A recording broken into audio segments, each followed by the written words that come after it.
mathematics. So if you'll take just a minute or two on your own to look through the forward and choose a line that for some reason resonated with you last night as you were reading. And then let's share a few of those whole group before we get started. So find a line and then we'll share some of these together. And I know there were some people, they didn't have enough books. Who was that? They're going to get those for you today, okay? We let them know last night. So I apologize. Oh, see, I read it. I like one of the sentences if somebody needs to speak up. Go ahead if that's okay. Okay, so Doug, page 13. XII? And it's about 2/3 of the way down. This implies that instruction needs to be adapted to the background experiences in and out of school of the students in each class, which I notated in the margin. Differentiation is heralded here, not a one-size-fits-all philosophy. Unfortunately, we have some of that one-size-fits-all going around. So it's asking us to consider beginning where the kids are. An extreme form, an excellent form of differentiation. Teresa, you're going to have to speak nice and maybe kind of turn it to group. Yeah, it's on the same page and it's in the third paragraph. It starts with because fractions are encountered as a natural outcome of whole number division, children see fractions as quantities that follow the same basic principles as whole numbers. As a consequence, the fundamental properties of whole number operations serve as the basis for learning to add, subtract, multiply, and divide fractions, and students generate insightful ways of solving fraction problems by applying these properties. So why did that resonate with you? Well, I think it's because we oftentimes, because fractions appear to be more difficult for students, feel that they don't know anything about how to interact with fractions, and therefore we consider direct instruction the only application in instructing them.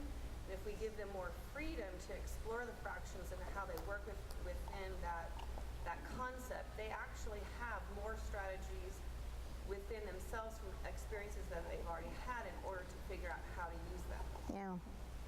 Yeah. But that's letting go. People need to be able to let go. It can be hard for us. Or if I let go, what am I going to grab onto? So if you want me to let go of this, then what am I going to do as a teacher to support my kids and engage my kids? And so we're going to look at, there's a lot that we do. And we're going to look today at questioning in particular. Is an important piece of it. And that brings up a really nice point with the other two rooms. So we have a K1 group and we have a 2-3 group. And yesterday we looked at this problem type that was partitive division, where I have this total, I'm going to pass it out evenly to this number of groups, and then my answer is going to be how much is in one group. That problem that we use to introduce fractions, they're using in kindergarten. So they're getting taught the same problem in K1, 2, 3 this week. That kids in kindergarten can solve multiplication and division problems because of the direct model. I can give a 5 or 6-year-old, you have 6 cookies. You and a friend want to share them. How many cookies should you each get? Not going to be a hard problem. We're not formally teaching division to them, but we're letting them explore these ideas about splitting numbers up and combining groups that are going to lay the foundation for other work. So when you get these kids that have had these types of problems with whole numbers, you just say, okay, 2 kids want to share 6.5 cookies. It's not going to be that fractions is a whole new idea and that we're going to use a whole new set of rules. Bring everything you learned about division with you, with whole numbers. You're going to use that same thinking. It's just going to have to be tweaked a little because now we're going to learn about this other type of number. But it works the same as the whole numbers did. So that's a really key point to that whole big idea that fractions isn't, okay, put that aside, now we're going to learn rules for fractions. Put that aside, now we're going to learn rules for decimals. Put that aside. And so the rules that, not the rules, but the understanding that kids are building, we're going to they're going to bring along with them, and thus the Extending Children's Mathematics, the title of this, that we just are extending what they did with whole numbers and now entering into decimals and fractions. But the properties are still going to work. I can still decompose, break fractions up, right? I can still use a commutative property. I can still use a distributive. It's a number. So all the ways the whole numbers worked, fractions are going to work. But I first have to really understand what a fraction is, and so that's why we started there. Just like in kindergarten, I have to know what a number is before I can mess around with it. I have to know what a fraction is before I can mess around with it. Yeah. How about some others?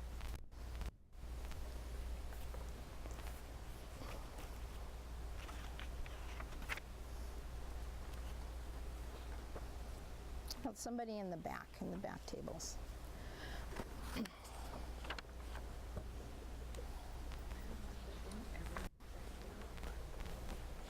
Yes.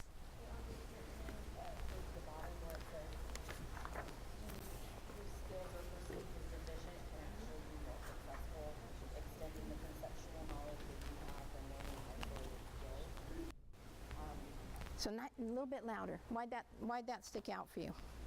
Just because, I mean, those of us in Title I schools can deal with that all the time when you see those big old gaps in learning, but then all of a sudden you'll have those kids, it's like a savant in some area that you might think this is hard, they're not going to get it, but then they blow you away. And I mean, how do you get that? You just do. Like,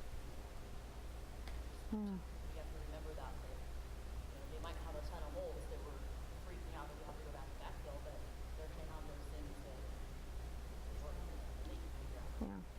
Fractions is very interesting. What I found when I was in the classroom and what I hear teachers say all the time is the kids who were struggling with whole numbers, all of a sudden they're stars in fractions. And we kept hearing it over and over again, and we were trying to figure out why is that? Well, they had these rules for whole numbers. Do I carry? Can you take? But then they got this fraction problem, show how 4 kids can share 15 apples, and nothing jumped out at them about an operation. Do I add? Do I subtract? They just started drawing pictures. And so all of a sudden, it wasn't. So like reducing fractions and all those things, I can't imagine. I mean, you kind of have to have that multiplication division down to look at 12 over 30 and know the common denominator, you know. But they seem to have a way to work it out. Remember, you're also talking about like a student like that would have struggled so long that they're so used to it, and once they get it, they'll figure out how to make it work just in a different way that you may not understand. Because sometimes I can explain a problem and I'll explain it 2 different ways, and I'll explain it 3 different ways, and one of my other students gets it in a completely different way. Once they explain it to me, and then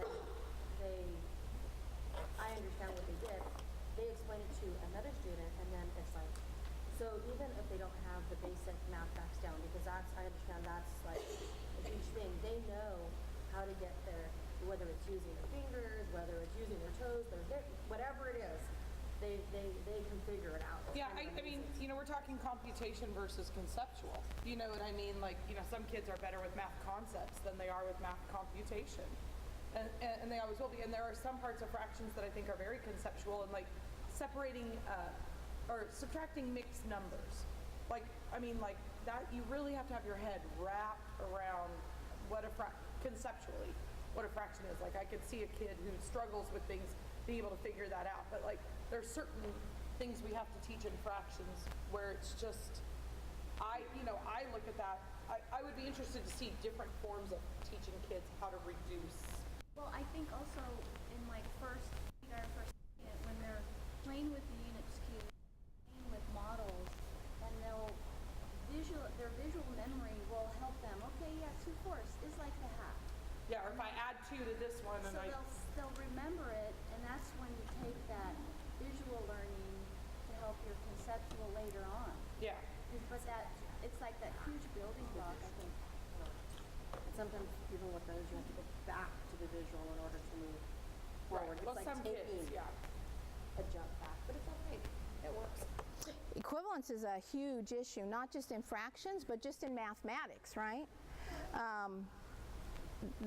that's a huge idea in just all of mathematics, that we can represent different different quantities in different ways. I mean, that's the foundation for understanding algebra. If I say x plus 2, that's a way to represent a quantity. Depending on what I put x in, it could be 9, right? So there's lots of ways to represent numbers, and equivalence in fractions is a huge idea. We're going to touch just a little bit on it today, and I'm going to ask you to write some problems to get at equivalence, to get the discussion of equivalence started in your equal sharing problem. So you'll get a chance to feel how the numbers in the story can help you engage kids in specific equivalences in your classroom using these problem types. So, but yeah, kids can do lots of nice problem solving before they have all the basic facts.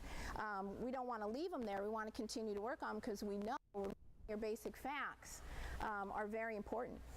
So we don't want to leave them at fast finger counters. But we know if there's lots of stuff right now. Jo Boaler, do you guys know Jo Boaler? She's I always forget to stand for Berkeley.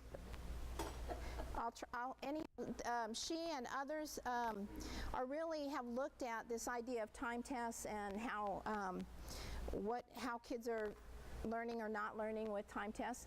But we're looking at learning your facts taking a lot longer. I was third grade teacher for a long time. I've taught 1st through 7th. I skipped 6th, but and I came back from 7th pretty quickly. But I really loved it. But I didn't have this. I didn't yet have this, and so I'm going and I'm seeing kids that I had when they were in 1st grade, way up here, and they still don't do their homework. They just don't. They don't change. But now they were the same struggles they had with 23 minus 17. Now they were struggling with 2.684 minus 1.3, and they were hating math, and I'm like, I thought they could do it, in 2nd grade, and then what happens? And so I didn't know how to build on children's thinking. So I would love to go back, and I've worked with high school now with this, and it's a lot of fun. But we don't want to leave kids at just fast finger counters on time tests and things. They need to be doing more than that. But we also, the Common Core and all the lots of research out there right now is really asking us to consider what it means to be fluent with our facts.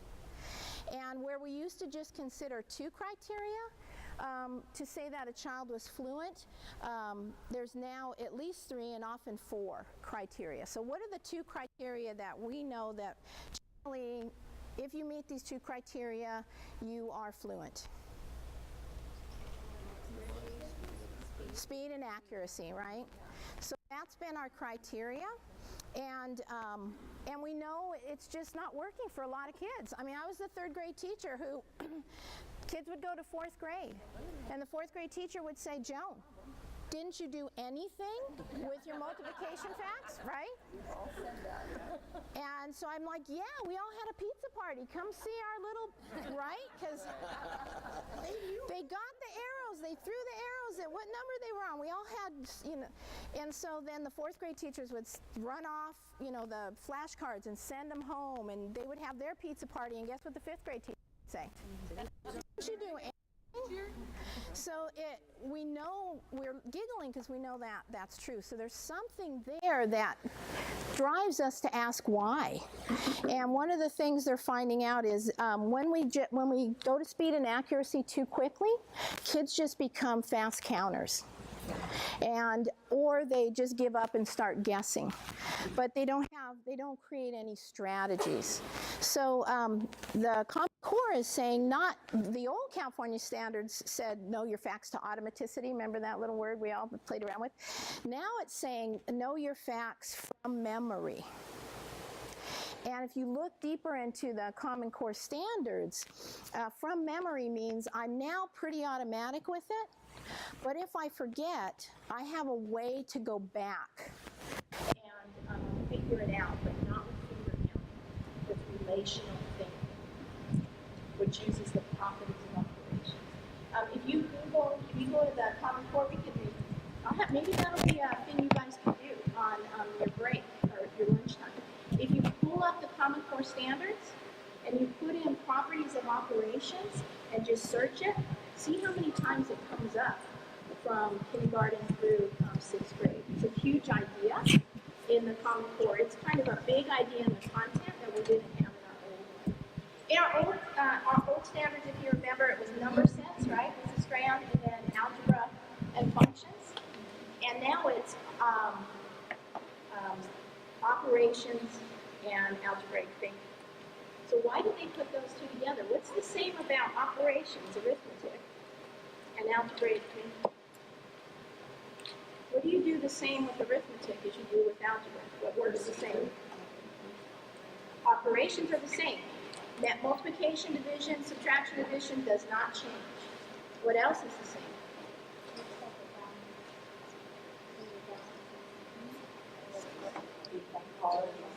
So equality is a huge issue, and the properties of operations don't change. What I did with 5 and 7, and I went with 7 and 3, is 10, 2 more. I can still do algebraic. Community property works with arithmetic, and we have to have it for algebra. Distributed property works. So now they're adding 2 other kinds of ideas. So speed and accuracy is important, but relational thinking uses relational thinking to solve, and efficient strategy. So I can use relational thinking, but take like 4 steps to get there. But it needs to be. You want to see a real quick example? I'm talking about it. We won't get to talk much about the numbers, but I have Riley right here. Riley's 4th grade. That's a picture. That's not going to happen.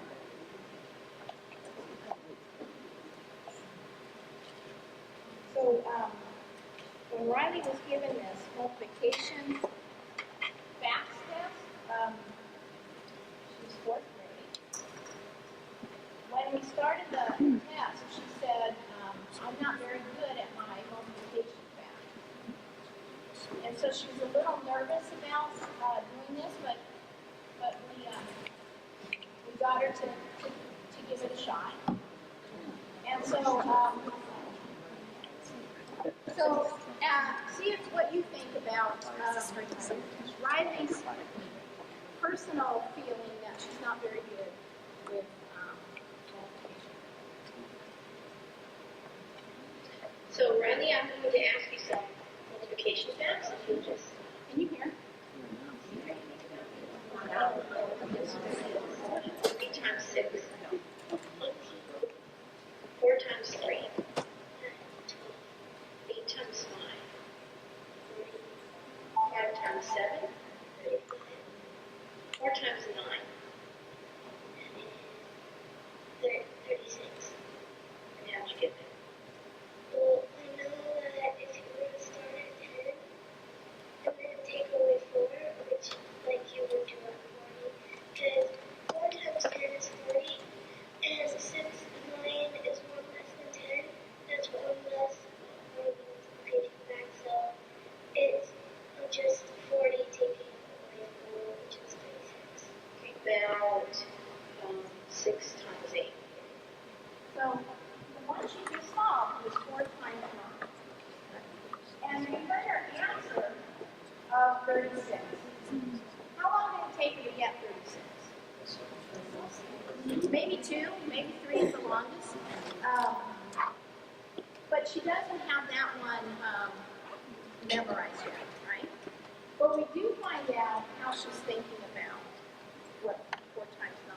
So anybody want to take a shot at what Riley said to figure out this that she doesn't quite have from memory or have automatically? Yeah. She went 4 times 10 is 40. And she noticed that 10 was 1 more than 9, so she subtracted 9 from 10 without playing. And then she did 4 times 40. No, but she's talking about how did she get that? Oh, she got that.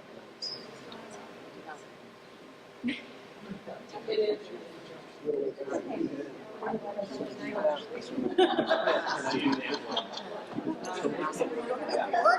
go, find the name, subtract the number. So then So she many- did 4 times 1. Got 4. Then she subtracted 4 from 4. Got 36. And it took her 2 or 3 seconds. We wouldn't know on a time.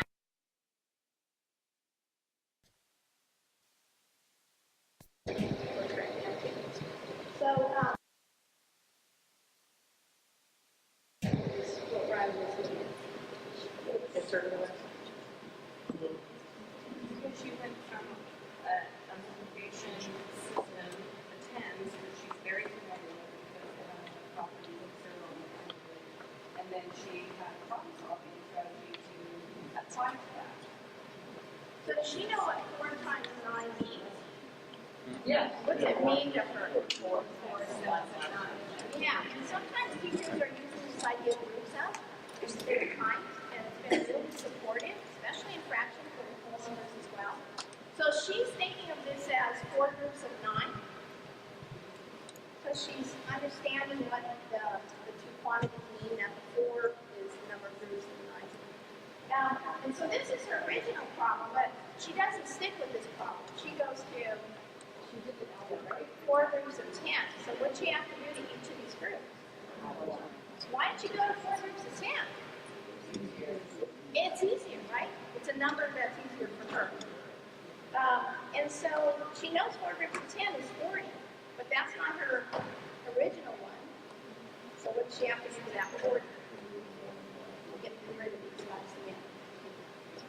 So if we looked, I heard somebody say she did an algebraically. So if we looked at how she thought about 4 times 9, she thought about 4 groups of 9 is the same as 4 groups of 10 minus 4, or if we wanted to do even more, 4 groups of 1.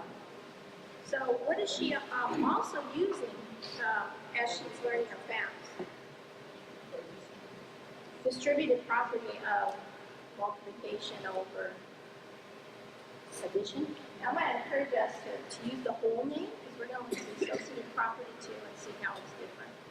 So distributed property of multiplication over addition. I mean, there's subtraction in there, so we have to think of it as like adding, but we don't have to talk about that. So it's looking at learning your facts, but learning them, giving kids time to learn them in a way that they're not only learning their facts, but they're building, it's an opportunity to engage with the properties of operations. So let's just watch something. You know, do you remember the whole NLP neuro-linguistic process or something like that? I was watching her, and when she couldn't recall something, her eyes went to her left, and then she recalled it. And that would be effective in having her memorizing things, like them for math facts. Is I put the little fact there. Okay, you don't know this fact.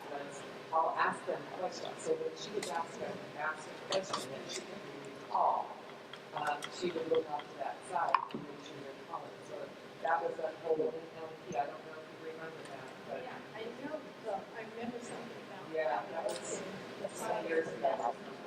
But it's effective in having them remember those things. Then 6 times 8. 6 times 8 because if you were to have 2 more plus 4 plus 6, that would be 8. So 6 times 6 is 36, and then 2 times 6 is 12, and if you were to add 12 to 36, that would be 48. So very quickly, 48, and then she went back and told us how she thought about it. Now, the thing you don't know is 2 months before this, she couldn't do 48 really quickly. She would have done 48, something about that, and she would have done it the same way. But now, she has it down, but she's, for my sake, going to tell me this is how I can think about it if I don't remember. So she's got 6 groups of 8, or 8 groups of 6 is probably how she's thinking about it. Because there's no story, she can flip whichever she wants. So if it's in a story, kids early on tend to keep the numbers, what the story says. If I have 6 boxes, then that's 6 groups. So how did you think about 8 groups of 6? Yeah, so if I have 8 groups of 6, here's my 8 groups, and there's 6 in every. I don't know how much that is, but what did you know? I know 6 groups of 6. I learned my squares early too. So I know what 6 groups of 6 is, and what's that? 36. So what do I have to do? Add 2 more 6s, which is 12. So 36 times 36 plus 12 is 48. So for her, 8 groups of 6 is the same as 6 groups of 6 plus 2 groups of 6. So it's distributed properly. So They can't do that in there, yeah, because I've done that, where it's like, okay, what do you know about the 6 times 6, and then I've done that, and for some points, yes, they're able to do that in their head. Others, it's like zero. yeah, They and just can't often see it, they they don't, don't have a yeah, picture of or that. don't So they understand what have it's to trying to say. Or they'll hold those 2 numbers, because they can't do it in their head or stuff. Yes.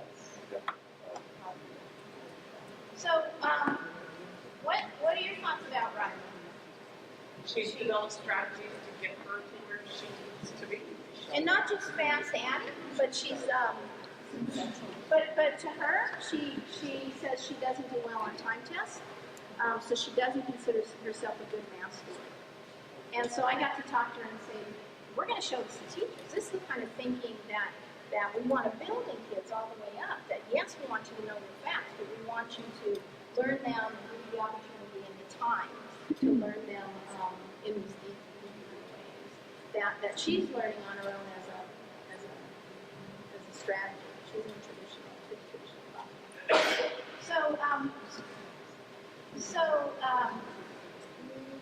Maybe at one of our lunches, if you want me to show you I know we're not going to touch much on facts at all, but we're going to touch on the properties. And so this is kind of nice to see that the properties that work with little numbers in multiplication, they're the same properties that are going to work with big numbers. Place value comes in, so yeah.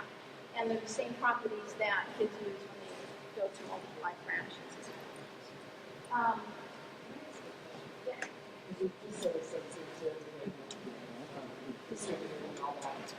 Years ago, 6th graders, or up to 6th grade, they didn't need to know those concepts, and they were always trying to talk later. The concepts are taught, but the vocabulary, the word wasn't necessarily needed in order to understand this. And now, it's like they're being asked, now they have to have a label, and they're being asked, what property, why is that necessary for a kid to be able to say, I think my husband was 8 years older than me, but, I never wanted to know that word. Like part of it, that was yesterday. That's a good question. Do our kids need to know we're going to learn 2 other names for problem types? Do the kids need to learn these names? We need to learn them or think about them because for a couple of reasons. We're going to learn that there's another kind of division, and one kind of division gets kids engaged in this kind of math, and the other one gets kids engaged in this kind of math. So us knowing the difference is going to allow us to know which one to choose when we want to meet them. If you look at the Common Core, we just did this, so that's an interesting question. If you look in the Common Core, under Properties of Operations, it says understand, use, apply, never does it say name or label. So the Common Core never, I couldn't find it. And if it's in there, it's way less than understand, apply, use. So it doesn't say recall which property is being used. Go and look through it and see. Now, can we put that on as the kids are doing it?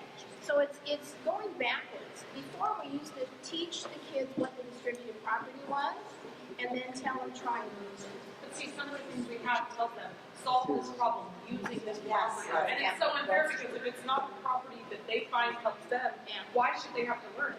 I have no problem exposing kids to many different methods on how to solve a problem, but in the end, I want them to be able to choose the method that works for them, not demonstrate to me that they can do each of the methods. Then that's just defeating the whole purpose. So yeah, we're flipping this, and we're going to look at, as kids solve problems, they naturally, Geared towards what works for them. they do, but we don't want to leave them there, right? We don't want to leave them there.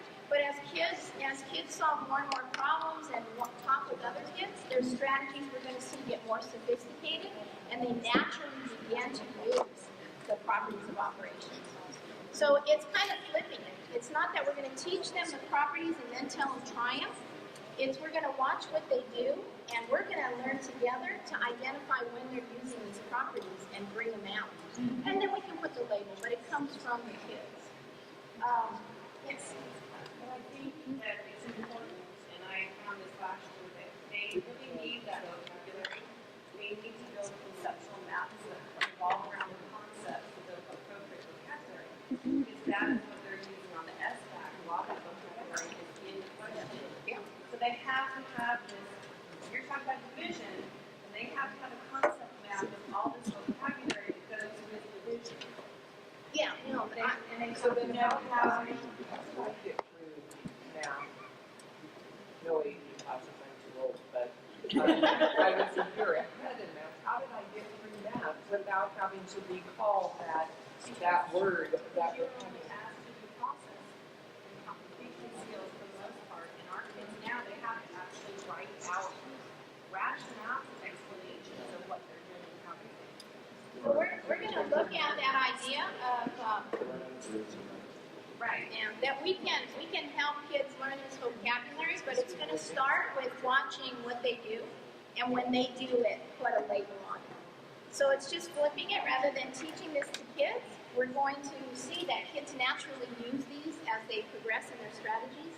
And we can identify them and then begin to talk to them about, oh, what you just used is the associative property. And this is why. This is what you did. That's what the associative property is. And I'm not against using vocabulary. I think that Yeah. kids need better vocabulary. I was just curious as to why we are having them resolve these. Do they have to memorize them? It's nice to know those things, right? Yeah. So take a look at Corbin. He's in kindergarten, and then we'll get back to our fractions. But this is a nice conversation. Won't that carry over? So Corbin's going to be given a story from about fish, and he's got paper and pencil and blocks there, and let's see what he does in kindergarten. Okay? All right. So your first problem says, Lucy has 8 fish. She wants to buy 5 more fish. How many fish would Lucy have then? 13. How'd you know 13? Because 8. And then 5. Because you take away 2. 3 and 2 is 5. So 3 and 2 is 5. So if you take away 2, it's 3. So it's 13. So what'd you do? Why'd you split 5 into 3 and 2? Because there was 8. If you get 2 more, 10. And then there was only 3 more, so that's 13. Nice. I see exactly how you did that.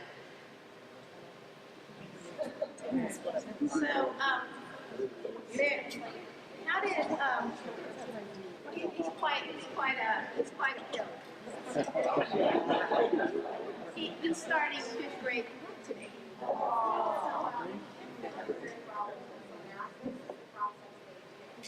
Well, yeah. So what did Corbin do? He had to add 8 and 5. What did he do? I think because I came from first grade, so it starts with a really strong number sense. If the kids know how numbers work together and their relationship with each other, then they are able to split those numbers apart to get groups of 10 and remainders. And so if a kid has that strong foundation of number sense, then it's easier for them to make those jumps. Yeah, and number sense comes from problem solving.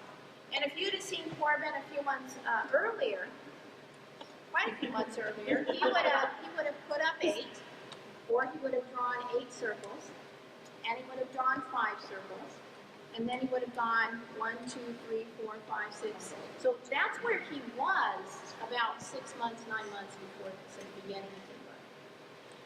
A few months after that, you would have seen him go 8, 9, 10, 11, 12, 13. And now you see what he's able to do now. And so that's what your K3 teachers are looking at, and we're going to look at too with fractions eventually. We'll get there.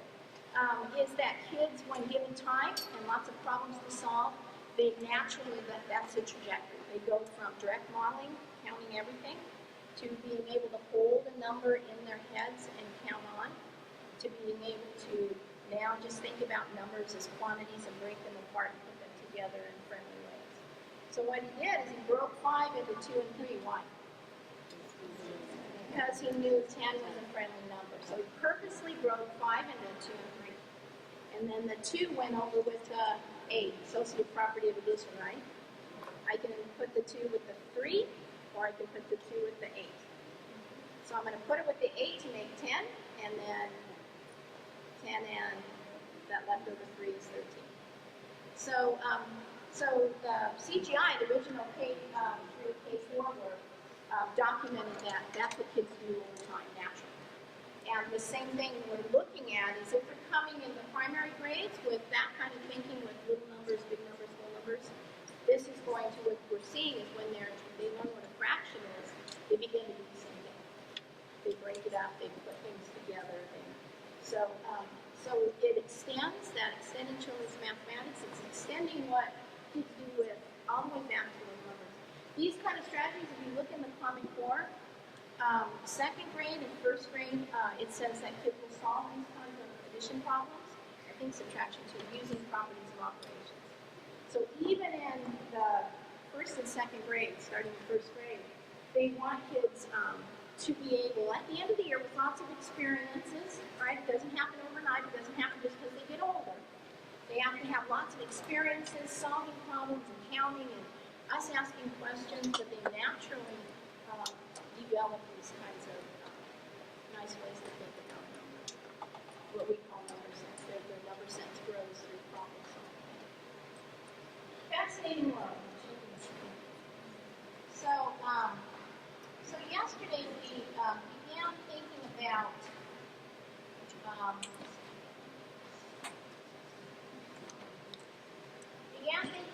this idea of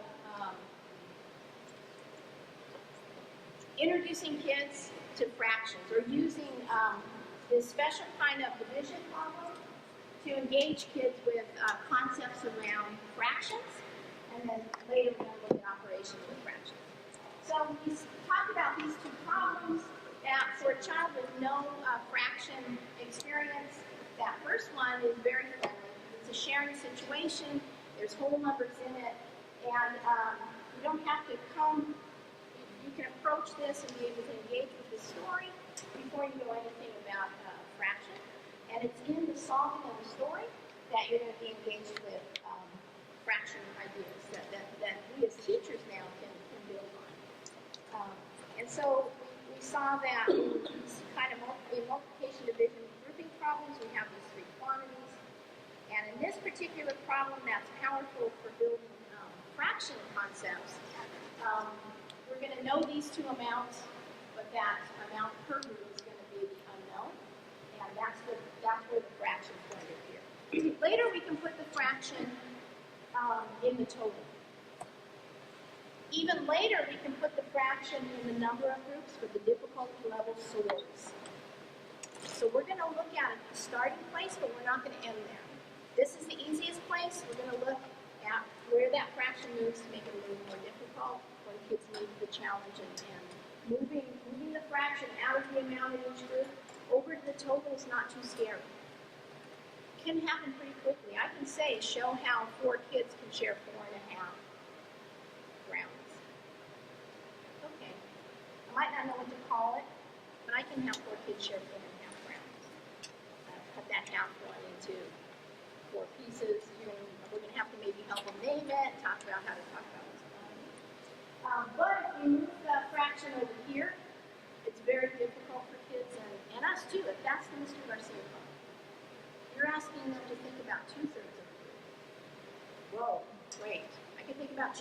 5 groups or 7 groups. But now you want me to think about 2 2/3 of a group of 5 1/2? Whoa! I can do 5 groups of 5 1/2. 5 2/3 of a group of 5 1/2? That's really hard. So we'll try to touch a little bit on that, and the numbers are going to make a big difference. So we'll play around with what numbers are easiest to start with, and looking at how the number choice is going to affect. So it's a part of the division problem because of the structure where the unknown is, and that's where the fraction is.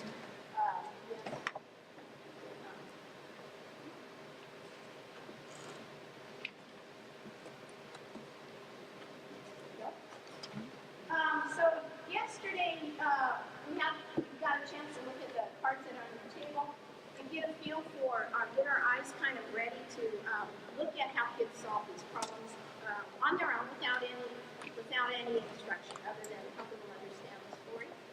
And you kind of got to see and talk about the descriptions around strategies. And so what we're going to do this morning is we're going to look at a framework to help us analyze kids' strategies. So when kids are solving these equal sharing problems, they solve them in 3 particular ways. And so the kids themselves are going to help us build this chart together and give us a chance to think about what's the mathematics in what the kids are doing and how does it progress in sophistication. So this chart looks there's a lot of information on here, but we're going to build it slowly together. And the kids are going to do that.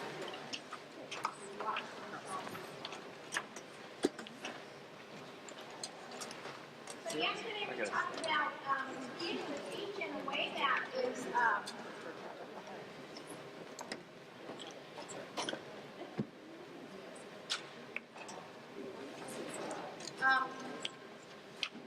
to be able to teach in a way that is responsive to children's thinking.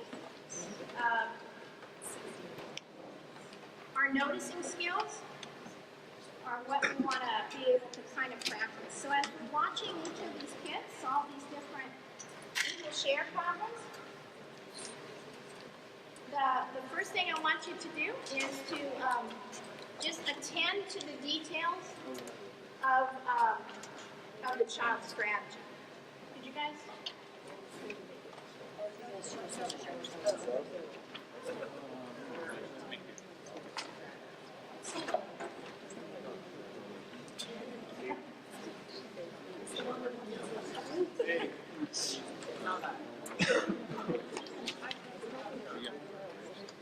So as we watch Annie, Zeke, Jake, Yoshio, Jordan, Eve, and Maddie, first thing that you're gonna do is just attend to the details of the strategy. What is the child saying or doing? And there's a place for you to keep notes, either words or drawing or whatever helps you. And then thinking about, after you watch the video, thinking about what did the child, when the child said or did these things as he or she solved the problem, what can I tell that child understands, specifically about fractions? And then we may do on some of them, not all of them, we may look at how would you, based on what you learned about this child, how would you respond to that child in a way that builds or helps support what you saw them do?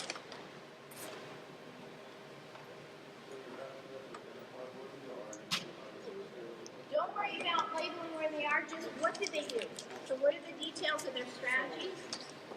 Will be the first question.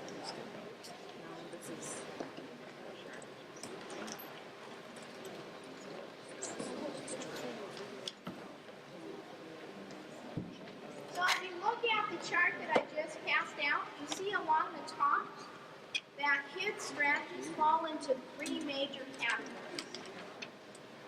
We have non-anticipatory, and what does that kind of bring to mind, that word non-anticipatory? I'm not thinking ahead. Yeah, I'm not yet planning ahead. So these early strategies, we're going to see this non-anticipatory kind of thinking. as kids solve more and more problems, we're also going to see kids advance in their thinking, and they're going to use what's this called adaptive coordination in the book, but we're going to call it emergent anticipatory. I used this slide with two groups. This is going to replace the chart in your book, and we'll look at that later. But when Susan Epson and Linda Levy did the research around children's thinking, they also were thinking about how to help us identify kids' strategies. And the book and the chart, they found that in the chart in the book was not as helpful as we need, not detailed enough. And so they've written a multi-million NSF grant. They've been studying teachers. And so this chart is hot off the press for you guys. That's going to replace the chart inside because we needed more detail. It was like this little stick figure chart's not helping us enough. So we're going to look carefully at a chart that's going to help us identify the strategies. So we have the non-anticipatory, emergent anticipatory, and then anticipatory. So those are the words we're going to kind of think about. But in the books, they're going to have other labels, but that's already out.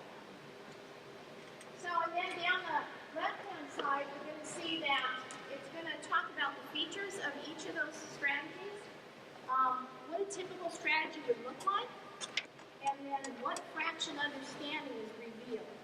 What level of understanding are kids at in those when they use those strategies? They're all going to know something, but at different levels of understanding.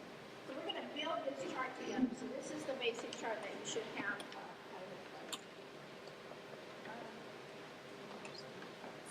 So we're going to start with this first. No, this is just a piece of it. So you have the top, right? And you have down the side.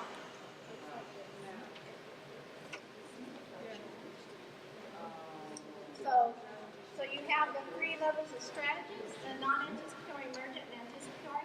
And then down here we have the features, the typical strategies, and then what understanding. So we're going to fill this chart in more detail. The kids are going to help us fill the chart in. So we're going to start with the earliest strategy, this strategy non-anticipatory. And so let's take a look at Annie solve this problem about 3 kids sharing 2 cupcakes. There are 2 cupcakes and 3 children. So each child wants each child.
what were the details? See if you all agree on the details, and we're gonna switch speakers and see if another.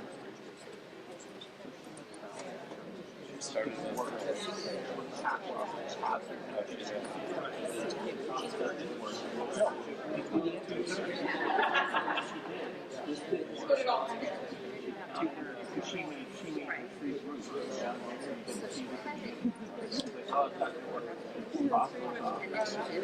And then she said, okay, I've got 3 people.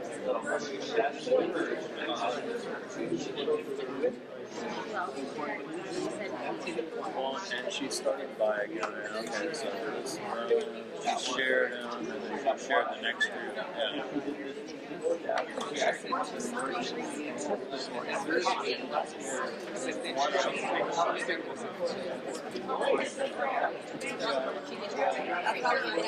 What's that?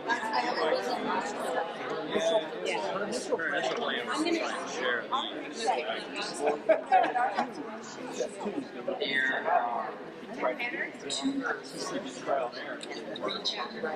Hang on, guys. Can you hear this better?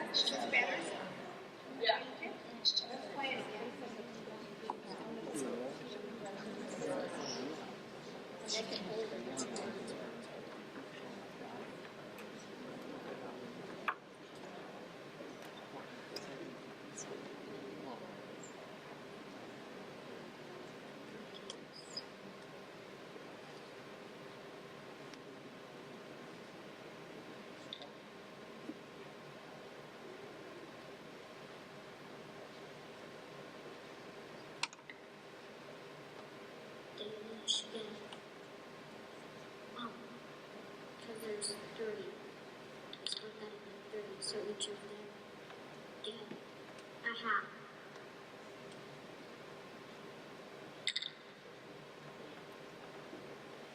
Because I split it into 3 and there are 3 children. One gets that, one gets that, one gets that, one gets that, one gets that, and one gets that. So they get a piece of each. Okay, do you know what the size of that piece is?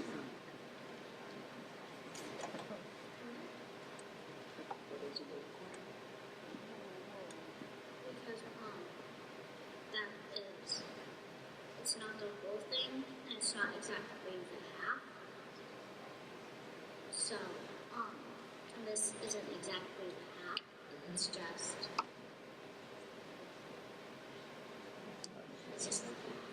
Okay. And how did you decide to cut it to length? Because if there's 3, and there's 3 children, it's easier to cut it into this, so they each get 1, and then for this cookie, they each get 1. Instead of just doing like 2 separate.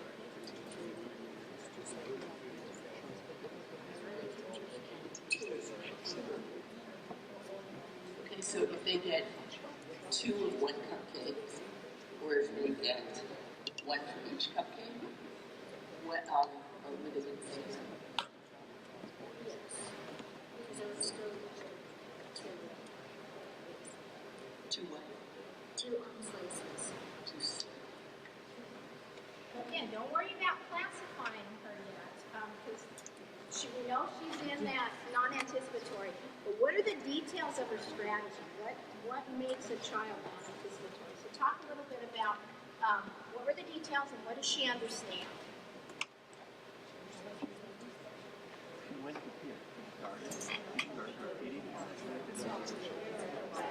Trial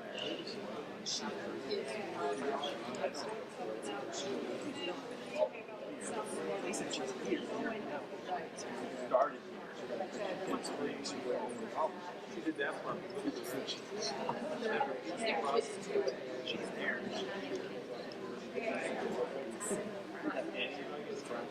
Well, first, and she got messed up. And she's not just thinking that She didn't mess it up.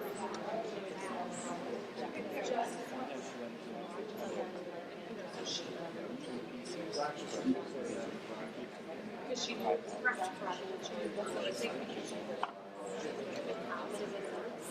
but she sticks with and then when she realized it's I left her just to think about it. I think first she jumped in and then when that was finished, she really got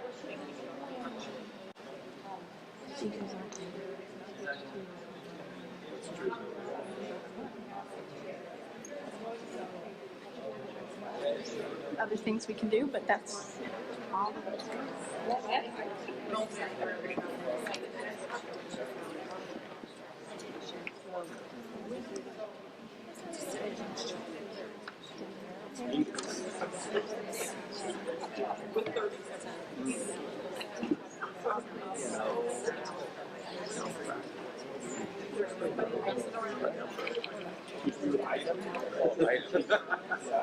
So let's see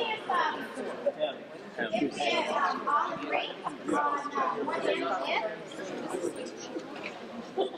to solve this problem. So what was the first thing she did? Let's see if we can get the play out her strategy. She divided the house into parts. So even before she cut it, we saw her draw both cupcakes, right? Where were the cupcakes on her cake? On the top. So she has these two circles, right? Did you see kids on there too? So she had the items represented, and we saw the kids there. And then, what did it look like she had done the first time?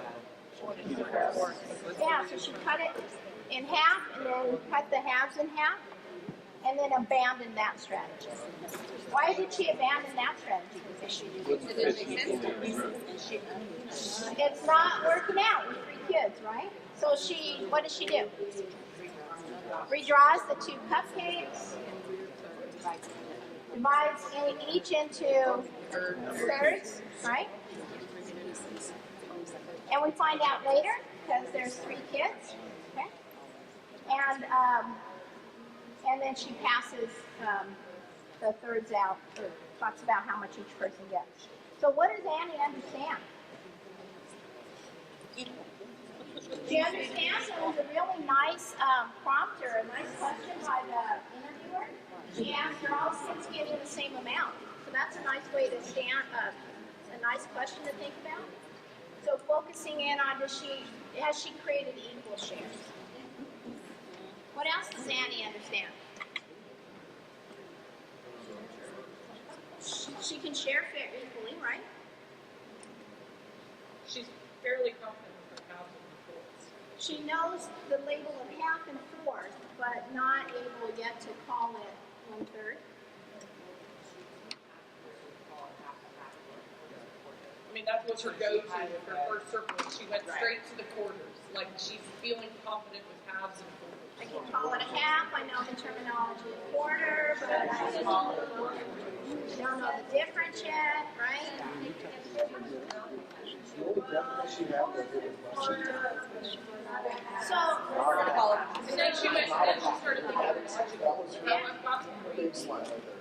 she's doing some really nice, I don't know what to call it, but I know it's not quite a half. So she's trying to make sense of this quantity that she doesn't yet know, that she's created, but she doesn't yet know how to describe or notate.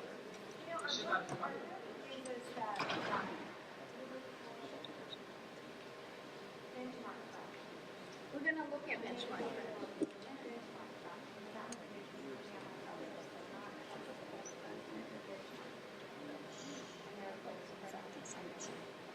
So she's kind of got this already, kind of talking about that. She doesn't know it's a third yet, but this quantity is not quite a half. So whatever I call this, it's not quite a half. Anything else she understands? Okay, so let's take a look at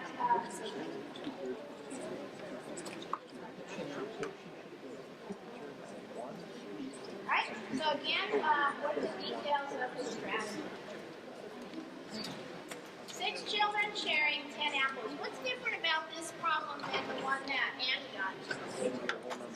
Yeah, the answer's going to be more than one. Yeah.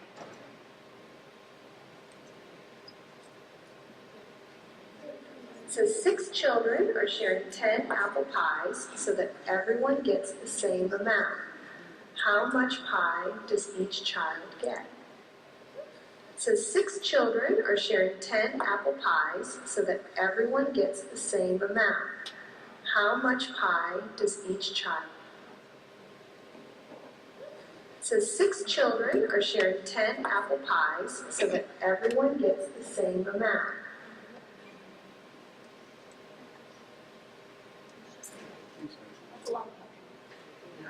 It says 6 children are sharing 10 apple pies so that everyone gets the same amount. How much pie does each child get? Well, I know they each get one whole pie, and so that would take 6 pies off. Draw on my mom's one.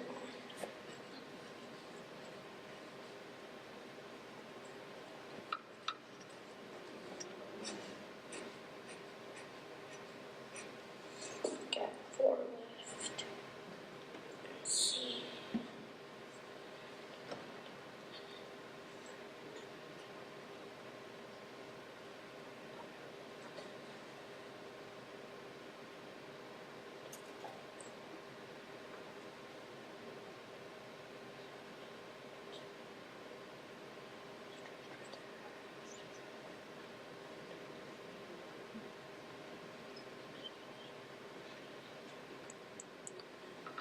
see.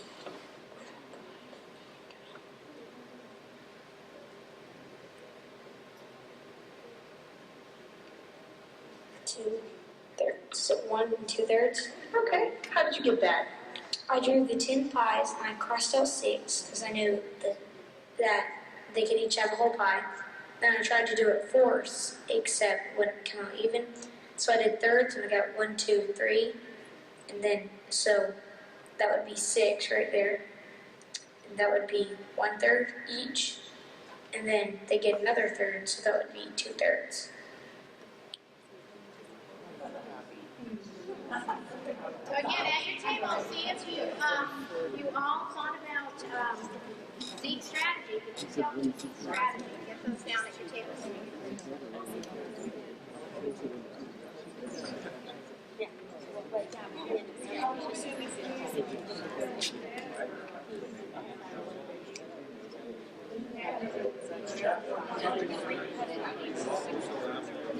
And then he started going to yeah, like I'm going to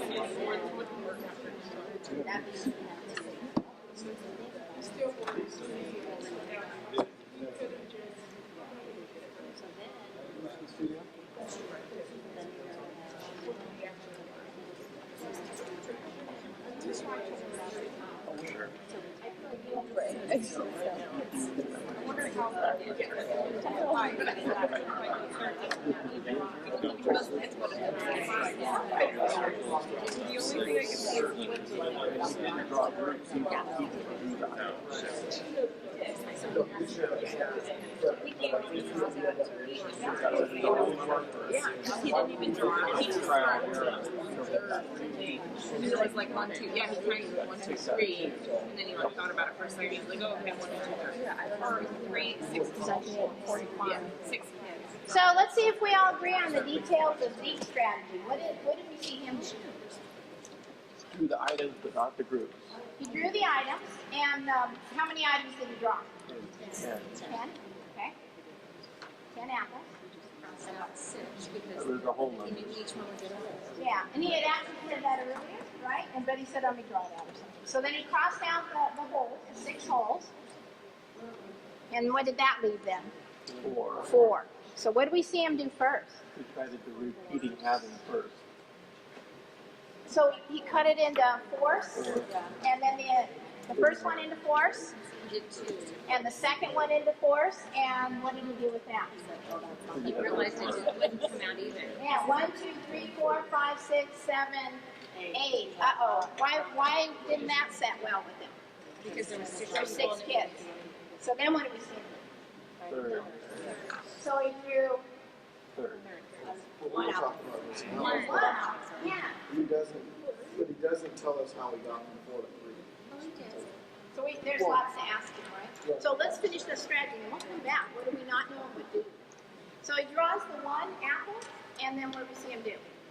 counted 1, 2, 3. Divides it into thirds. He actually says, he goes, oh, that's not gonna work, let me try first. Yeah. So he thought that through, it wasn't like, I'm just gonna do it, he goes, oh, or it's not gonna work, and then he goes, he goes, oh, okay, and all of a sudden he was like, got this first. So I drew that 1, cut it into thirds, and went 1, 2, 3, 3. Kind of 4, 5, 6. And then we hear 4, 5, 6, kind of, right? And then he took that and he yeah, so did everybody hear that? So he took what? Any general? He took the idea that it would take 2 of the pies for These each two. person to have 1/3, and then he applied that or generalized it to the other 2 pies. Yeah, so we did that mentally, which is really nice to capitalize on. So what does Zeke understand? So what I want you to really think about is all the kids understand fractions, but at different levels. Yeah, right? Yeah. So let's see if we can. So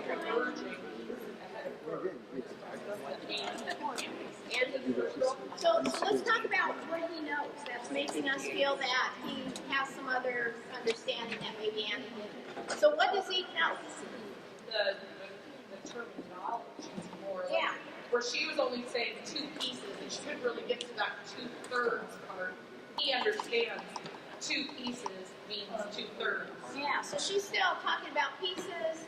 He's kind of counting pieces, 1, 2, 3, 4, 5, 6, but he's able to name them.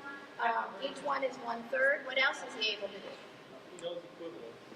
Well, how do you know that? Thirds and sixths. We don't know yet, but you can see a glimmer of what you could do with if somebody had cut everything into 6. So he's coordinating, he's beginning to think about 6 and 2. If I've got 2 items and 6 kids, what do I know?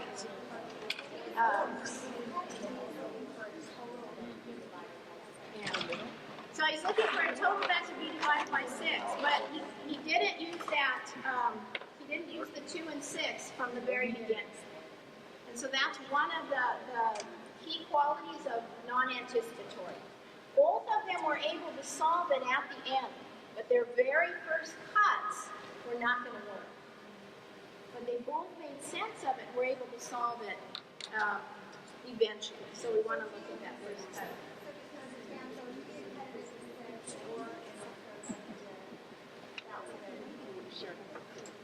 Yeah, we're going to look at that. So the question was, if from the very first cut, the child was trying to make 6 pieces, made 6 pieces, then yeah. So let's take a look. So 6 children. So if we look at across the top of this chart, and this first, I'm pulling out that first category of non-anticipatory. The characteristics of kids at that level, that characterizes their level of understanding, we look at these 5 big categories across the levels. Does the child have to represent every person's share? Do we see, if there's 4 kids in the story, do we touch every 4 kids' amount? Do we see every 4 kids' amount? Yes or no? We're going to look at, are all partitions based on the number of sharers? All partitions, meaning from the very beginning. Do they create equal shares and use everything up? Do they use fraction words or notation? And can they combine unit fractions for a final share? So those are the mathematical ideas embedded in children's strategies around equal sharing. Those are the ones we want kids to develop across time to the richness of understanding what a fraction is. So the kids at the non-anticipatory level, do they represent each share? Yes. We saw Zeke and Annie. We could touch every person's share. I could see kid 1 and kid 2's share. And Annie's, I could see kid 1, 2, 3, 4, 5, 6. That should be Zeke. I use Zeke instead of Alicia. All partitions based on the number of shares, not initially. One started cutting it and repeated halving. One started with 4s.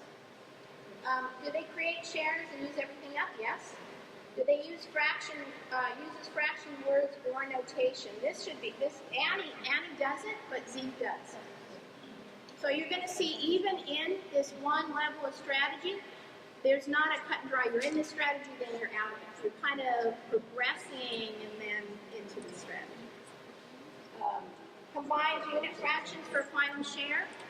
No, in Annie's situation, right? They get a piece from here and a piece from here, 2 pieces. She can't talk about that. Can Zeke combine? Yeah, he could say they get 1/3 from here and 1/3 from here, and what's he able to call it? 2/3. And that's surprisingly something that doesn't happen early. It really surprised me as I started doing this work with kids.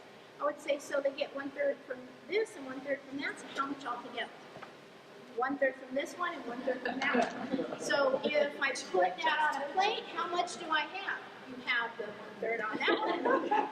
And so it's kids remind us that the things that we take sometimes for granted, these are things we all have to learn.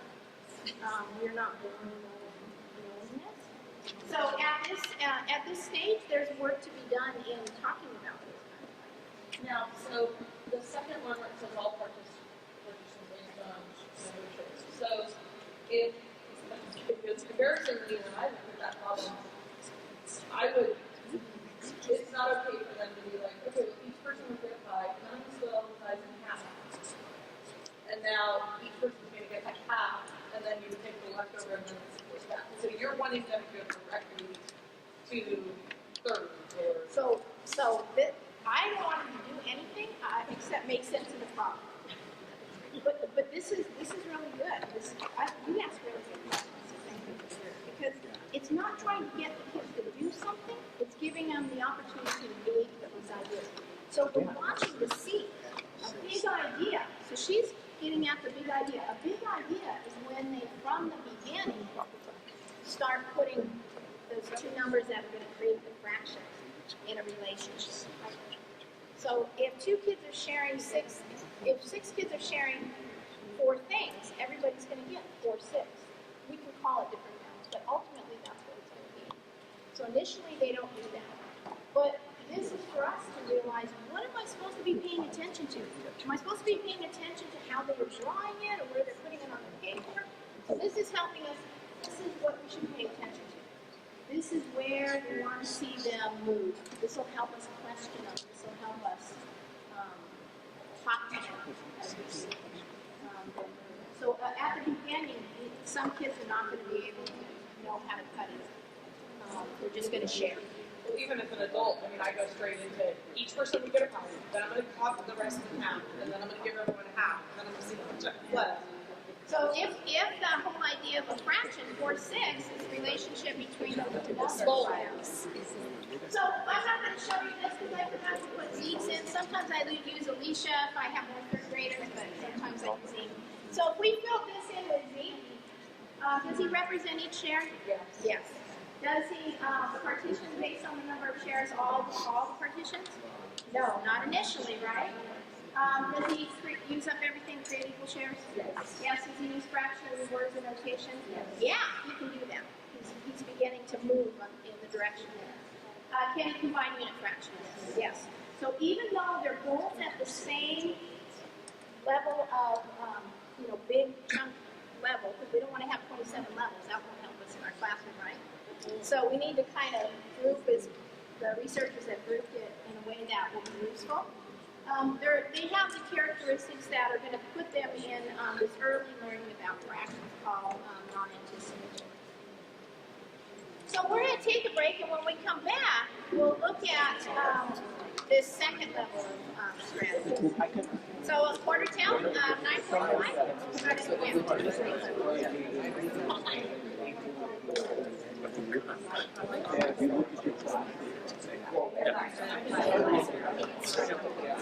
Yeah, I just looked like 3 minutes ago. Done.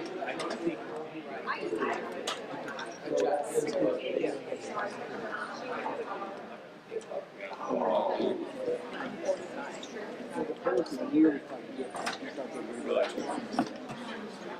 Don't they have a lawsuit? What? Don't they have a lawsuit? I don't know. Yeah, well, the parents, they can find justified reason. Well, yeah. That's the thing. That's what Nick's argument is. Included the kids hold them back. Yeah, that's what I told him. They don't usually. I think he's at the right age for the grades. When does he? I'm telling you, these are chickens. You know, he's in kindergarten, and the kid starts at 3. Really? Yes. Had a couple of implementation questions I thought would be good, one of them especially, maybe both of them, to kind of address now. So you may be thinking about how to use this chart for assessment. And the chart is developed to help guide our instruction. So in order to teach in a responsive way to children's understanding, we first have to know what they understand. So this is helping us know what are the big ideas and fractions that kids have to understand, and how does it develop across time into more sophisticated thinking. And so this chart is to help us design instruction and respond to kids in a way that builds on what they know. So it's going to help us know where kids are and also where we expect them to go. So if I know where you are, and I know what the next little piece of understanding is that comes after that, then I can design instruction, ask questions, engage you in more purposeful ways than just trying to guess. I don't know where you are, you got this wrong. So I'll give you another one and see. So, I mean, I was there. I didn't know. I just knew that they weren't understanding fractions. I didn't really know why. So I tried lots of things, and some of them got it, and lots of them didn't. And I'm like, I don't know. So when I saw this, it's like, there it is. There it is. So what you may see, instruction and assessment should always go hand in hand. So you may see that this also may help you with an assessment. But not like, this child's here so they get a C. This child's in this category so they get a B. That's never what the author intended. It was to help us guide our instruction and how we work and talk and have kids talk and what things to focus on. But really kind of nice to think about how you can use it for other kind of things. One-on-one. So we're going to see a lot of individual interviews, and the reason we do that is we're not expecting you to be able to do interviews with all your kids, although it's really nice if you can get time to do that, or do a small, few kids. But the reason you're going to just see mostly individual interviews is because we can learn faster if we're just focused on one child. If you were trying to watch how a small group or a whole class went, it would be harder for us to learn this stuff. But you can do these problems with a small group or with a whole class. The only thing that they found when they watched kids is if you're going to do it with small groups, that they're more heterogeneous groups. So that you have kids that are in, why would you want to make kind of a mix of kids? Like, yeah. So if I'm in this level, and I have no role models, right? So we're going to use other kids, and we're not going to be telling kids, and we're going to be, using kids thinking, and I need some kids thinking in that way, so these guys can think about it. I need somebody sitting next to Annie that calls it a third to ask Annie, oh, Annie, did you hear what she called that? Because you were trying to think about it too. You were thinking maybe it's half, maybe it's a quarter, and neither of those sounded right. She called it a third. Does that make sense? Yeah, why? Well, a third, that would be 3. And there's 3 kids. There's 3 of that size. So you kind of need other kids. Oh, and she wrote the number 1/3. You want to practice writing that? So we do a lot of bringing kids together that can help each other. But they didn't find any difference whether you did a small group or whole class. So that's up to your personality, mix it, have fun with it. So So, let's see where we're at. So we looked at this non-anticipatory with Andy and Z. And if we look at that second category, so we looked at the key features. If we look at the typical strategies, you can see that each of the three levels have kind of typical strategies. If we look at the non-anticipatory, we're going to see three distinct strategies. The whole items only, where they're, like we saw yesterday, they're going to pass out the whole items and then not know what to do with the leftovers. They're not going to cut it up at all, it's just leftovers.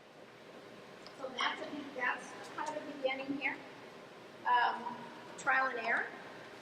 This kind of reminds me of Mr. Garcia, right? Some of us were able to do all the whole batches, but we couldn't deal with the leftover. The leftover we had was harder for us. The leftover kids have might be 4 things and 6 kids. That's leftover for them. The leftover for us was hard. The leftover 4 for 6 was hard for some kids, for lots of kids. So they're not able yet to deal with the leftover, even the whole leftover. So think about that. Partial leftovers is going to be way down.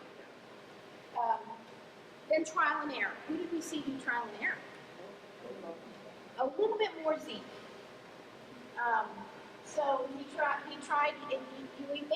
have to ask him, but it looked like he tried halves. He did this in the air. You see, he did that in the air and he did some counting. So it looked like he may have gone 1, 2, 3, 4, 5, 6. That's not going to work. And then he cut 1, 2, 3, 4, 6, 7, 8. That's not going to work. Try first. So you're going to see them go through this repertoire of a few strategies, and they just kind of land on it, kind of by accident. Very cute, because they'll say, well, let me try halves. So if there's 3 kids sharing, let me try halves, let me try fourths, let me try eighths, let me try fifths, let me try, it's not going to work. So they skip right over some of them. And then we have the repeated habit, or a habit, or a habit and habit again. And they may partition based on the number of shares at the end. But their initial cuts are not going to be purposeful. They're sharing, but they're not purposefully sharing. So let's take a look at how the understanding progresses. As kids solve more and more of these equal sharing problems, they naturally develop deeper understanding. As we saw yesterday, we develop deeper understanding through problem solving. So if we continue to give kids these equal sharing problems that we talk and we discuss, they're naturally going to develop more understanding. So let's see what that understanding looks like at the emergent anticipatory. And so Jaden's going to help us with that. So Jaden's 5th grade, 6 kids sharing 4 candy bars. I had 6 kids, and they were going to share 4 candy bars equally. How much candy bar could each person get? 6 kids want to share 4 candy bars.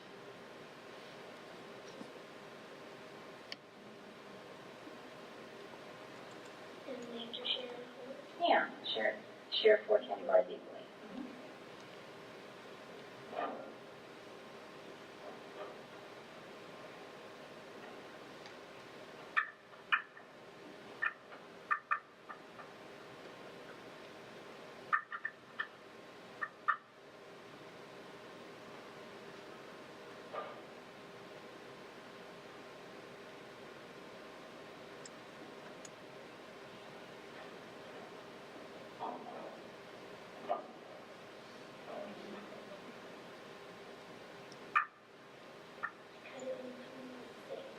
What? Because the 6 kids.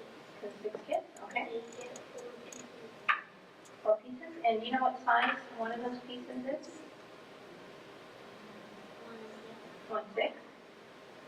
So how much altogether would I get if I was one of those kids? 4/6. And how do you know 4/6? Because like if there's 4 candy bars and they get 1 from each, and you just add like 1 plus 1 plus 1 plus 1. So you would add 1 and 1 and 1 and 1, and that would give you what? 4/6. Great, thanks. So top of your table, what's Jaden? Can I ask a question real quick? Yes. Is it important or not important that he's not reducing? Not reducing, simplifying. We're going to talk about how it often happens, it's not going to happen in So if we ask him, what could we ask him to do where he could compare equivalent fractions? We can ask him to solve it a second way, and what might he do?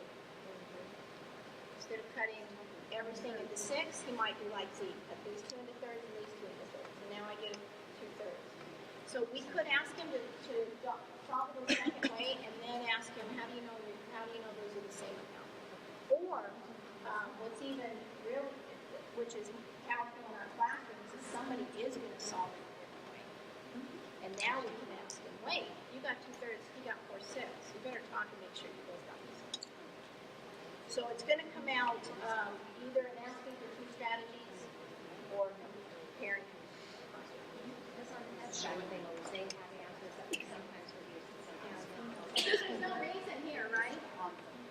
To think about whether it's the same as 2 thirds. I can ask him, is that the same as 2 thirds? He'd be going, oh no, right? But if I ask him, yeah, so how would I know that? But if you ask him to do another strategy, he might do something that's. But that brings up, Amy brings up a really nice, Amy, right? Amy brings up a really nice thing. Maybe asking him if that's the same as 2 thirds doesn't make sense here yet. But we could ask him something about that 4/6. What could we ask him about that quantity?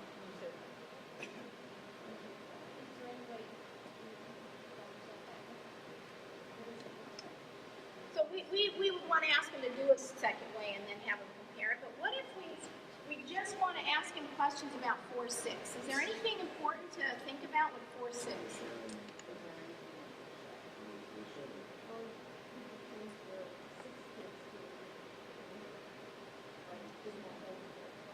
So yeah, all these things are ways you could go off of what he did, right? But what if we want to stay right with what he did? And we want to think about 4/6, and we want Jaden to think a little bit more about what it means to be 4/6. Goes back to somebody talked about benchmarks. What's a benchmark here? 2 thirds isn't a great benchmark if you get 1/2 though, right?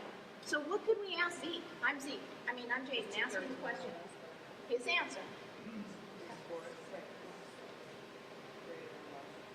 Yeah. If I get 4/6 of this candy bar, does that mean I'm getting more or less than a half a candy bar? So it doesn't make sense to talk about 2 thirds here. But it does make sense to see if he knows whether that amount is more or less than half a candy bar. And this is a really nice one because how much more than half a candy bar is it? Yeah, just one little unit fraction over. It's not like, a lot. If I know 3/6, then 4/6 is going to be pretty. So we can use this to talk about, get them started on benchmarks, even before they have equivalents. All I have to have, what equivalents do I have to have? 3/6 is 1/2. So it's a basic equivalence I have to have before I can talk about that, but that's a pretty early equivalence. So we're getting the feel of planning a problem for kids and then finding all the mathematics that will come out of what they did. And thinking about what would I give them next. To pull out some other mathematics that we didn't get to this week. So let's talk a little bit about, so what did Jaden do? He drew all the items, right? He drew all 4 candy bars, cut them into, all of them into 6. What else did he do? He thought first before he started. He asked questions before he began. He was processing before he began. That's nice to notice that he's already trying to make sense of the story. Let me make sure I have it all right because I need to understand before I begin. So what's he understand? Not everybody's getting a whole candy bar. He knows he has to, but there's more holes to pass out, so it's a little tougher. What else does he know?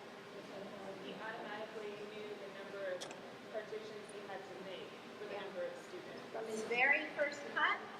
was coordinating one item and 6 kids. And when one item is shared by 6 kids, what does he know everyone gets? 1/6. So there's that. The Common Core talks about 1 divided by 4 equals 1/4. 1 divided by 6 equals 1/6. 1 divided by B equals 1B. So that's what 1/6 means. It's the amount everyone gets if one thing is shared by 6 kids in this one. So it's understanding how division is related to the fraction. Anything else? He can add fractions of the same unit fractions. Add unit fractions of the same size. Yeah, and so, and you have to decide, am I going to let him get away with that or not? If it's the first time and he's finally naming things that, you might, or you might say, wait, 1 and 1 and 1 and 1, I thought that was 4. Well, it's really 1/6 and 1/6. Well, it's important. It's really 1/6 and 1/6. So we can help them get their terminology correct when we decide to. Sometimes we let it slip for this time because there's more important things to focus on, and other times we're like, no, let's come back. You said this. Is this what you meant? So let's take a look at so 5th grade, 12 children want to share 7 burritos. A little messy. How might Jaden do this? Any thoughts about what would Jaden's strategy look like? We don't know how Jaden will do this one, right? But what would his strategy look like for this? Cut all 7 burritos into 12, so everybody gets 1 12, 1 12, 1 12, 1, so 7 12s. Okay. So let's see what Yoshi says.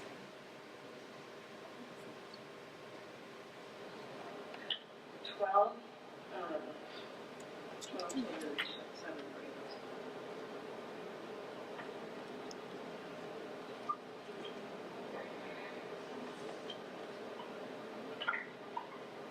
12 children? 12 children. I think that's what you're doing. May switch.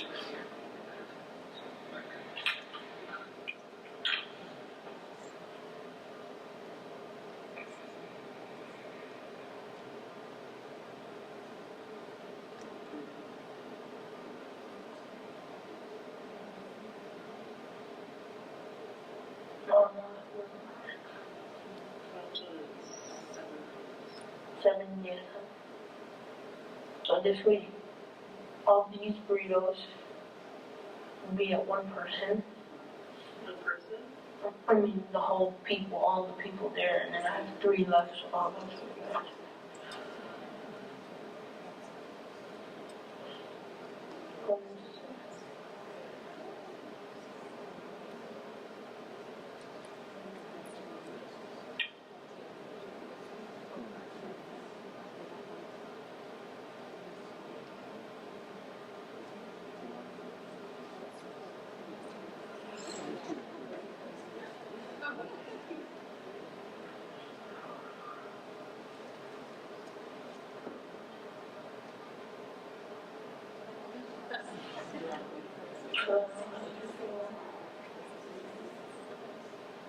I'll have to do one.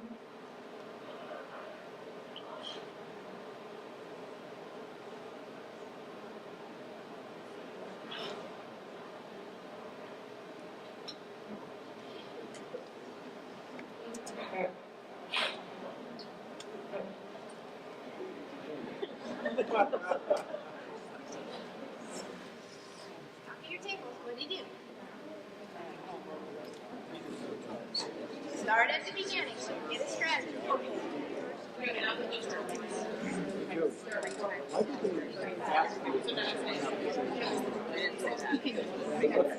It just seemed like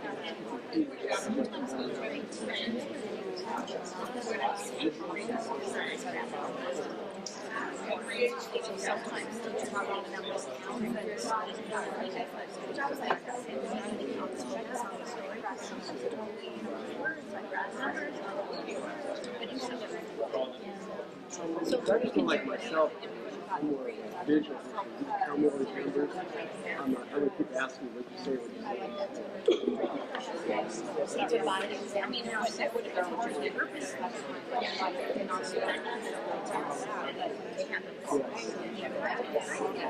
So you can do it for whatever reason makes sense for your kids. Once you know they're paying attention to this very we don't want this paid off.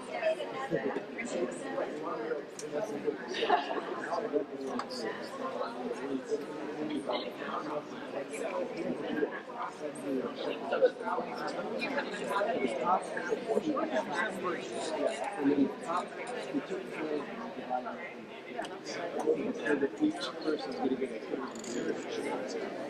and then the bottom divided by 6, the last two. So he's thinking 2 of them gives him 12. Yeah. So 4 burritos split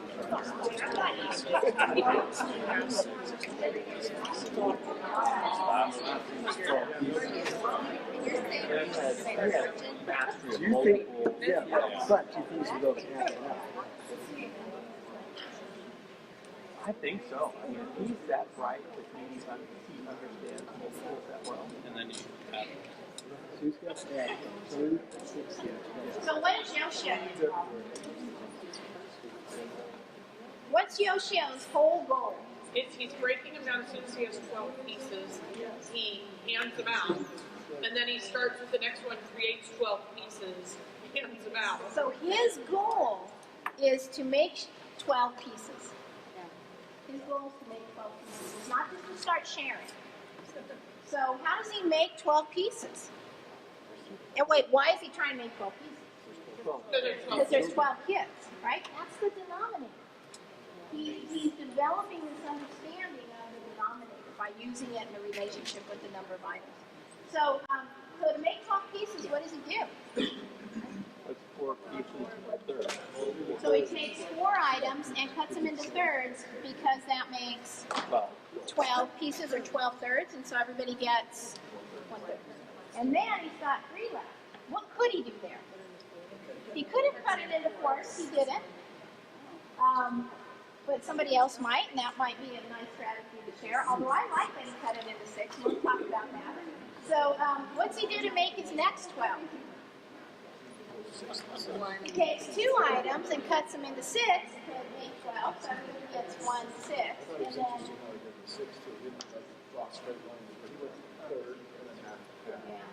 and you can talk to them about are those really equal? And sometimes they'll say, no, I know it's not, but I'm just using it as a thinking tool. But it's a good conversation to have. So he cuts it into thirds the same way, and then cuts each third in half. And then that last one, what's he do? Cuts it into 12. So what's his answer? 1/3. Everybody gets 1/3, 1/6, 1/12. So, so right now, that's how he's describing. It's not a wrong answer, right?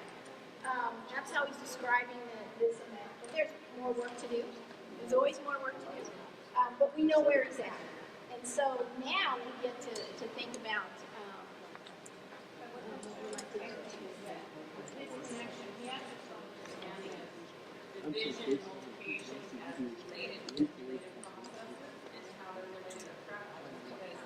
He took the factors of 12 and automatically put them in and then did it again and did it again. So that in the Common Core, if you look way down, I think it's 6th grade, the ultimate kind of understanding of a fraction is that it's a result of division. So it takes a long time. They're even giving us way down here until 6th grade to come up with this robust idea that 7/12 is related to 12 kids showing 7 things, but 12 kids showing 1 thing 7 times. It's a big deal. Yeah, and that 7/12 and 7 divided by 12 is equivalent, is kind of amazing to think about. And so so there's things we can do. What might you ask Yoshio, based on what he's just done. Yeah. I have a separate question. If you were doing it in a small group, how do you facilitate the discussion between a kid who deciphers it all out and gets the 712 and is looking at Yoshio's paper and going, you didn't get 712, so you don't have that right answer, and keeping it from shutting him down? And not being there to know necessarily if this kid's being shut down because you've got 5 other groups in the room. So depending on how closely linked the strategies are, you're gonna pair kids up that makes sense to pair. So Yoshio might be better paired up with somebody who cut it all into 6 or all into thirds. So not every child is going to be paired up in a productive way with another child because it might not make sense for somebody that did all 12 to figure out if his way is the same. You're going to be selective on how you pair and how you share. And so what I'm going to encourage you to do, and that we'll have some practice with, is before you give kids a problem to solve, what do you need to do? Solve it yourself. And solve it in these ways. Because now you know the kids are going to solve it in one of these 3 ways. And the different strategies. If you solve it in all those different ways, then you can think about which 2 do I want to pair? Which one do I want to share and bring out an idea? So if you don't anticipate, then you're stuck with going, what do I do now? But if you anticipate, the kids are going to pretty much do what the research says they do. And you will, in advance, say, okay, there's the 2 I wanted to share today. So you guys can probably have everybody think, well, here's the one I want to share. And we're going to, you don't have to talk about the whole strategy either. What part of the strategy might you talk about with your students?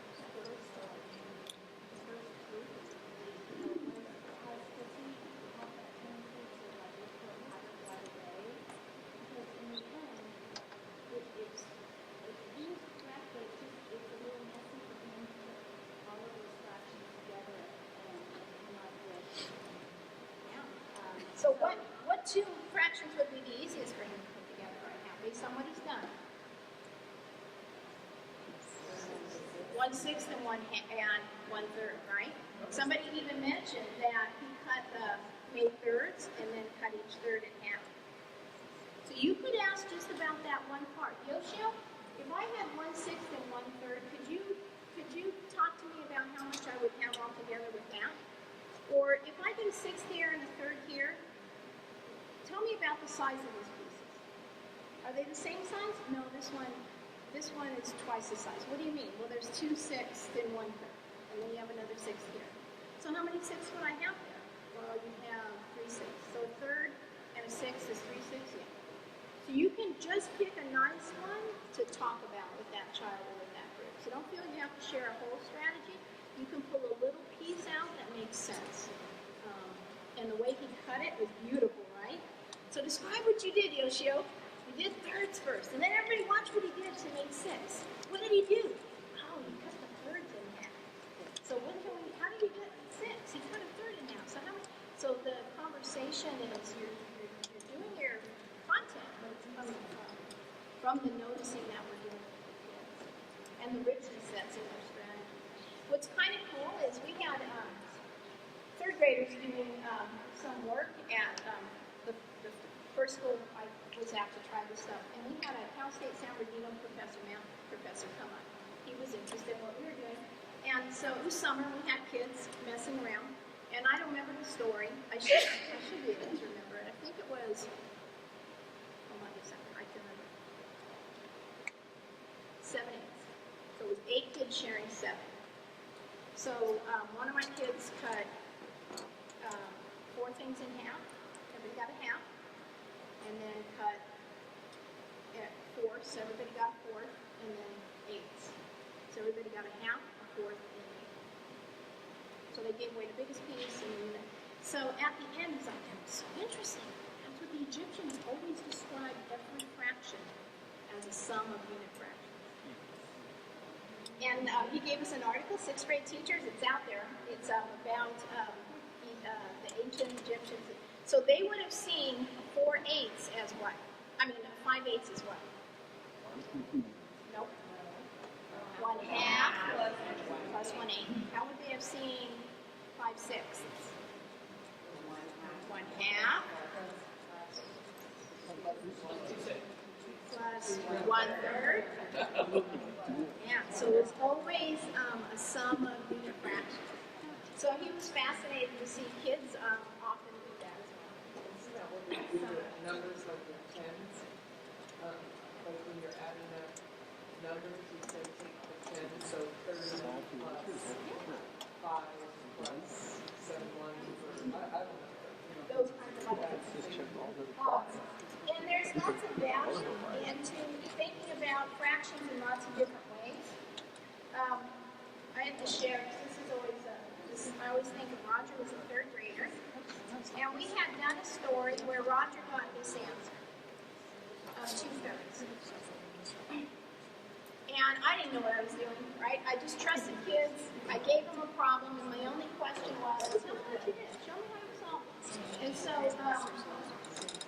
he came up and he showed us this answer of 2/3. And so I had heard a really nice thing to ask kids was benchmark. So I asked them, so Roger, is 2/3 more or less than a half? And he said, oh, it's more than a half in this case. It's a half of a third more than a half, so it's a half of a sixth. What? Well, I never thought about 2/3 like that. It was 2/3 or it was 1/3 and 1/3, right? That's it. So I'm like, what? And he's like, it's a half, it's more than a half. It's a half and then it's half of a third more than a half, which is a sixth. And I was still not getting it, and I think he said, let me show you. I'll talk very slow. So he went like this, and I still wasn't seeing it. I'm like, where's that half? Visually, I wasn't used to thinking about fractions like this. And so I didn't even see that he had cut it in half. This amount is the same as this amount. But the shading and I was so locked into it. So he says, here's 1/2. And then this is half of a third. And we knew that that's a sixth. And so he thought about 2/3 in lots of ways. In some non-standard ways that we don't always let kids think about, or that they think about we don't capitalize on. And so I use Roger all the time because look what I can do. Okay, don't yell out. Don't yell out.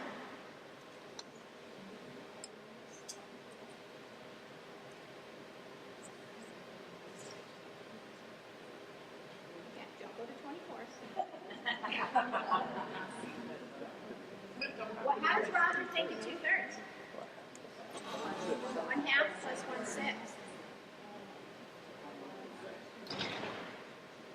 So my 3rd graders would have said, oh, it's like 1/2 plus 1/2 plus 1/6. Done, Mrs. Case.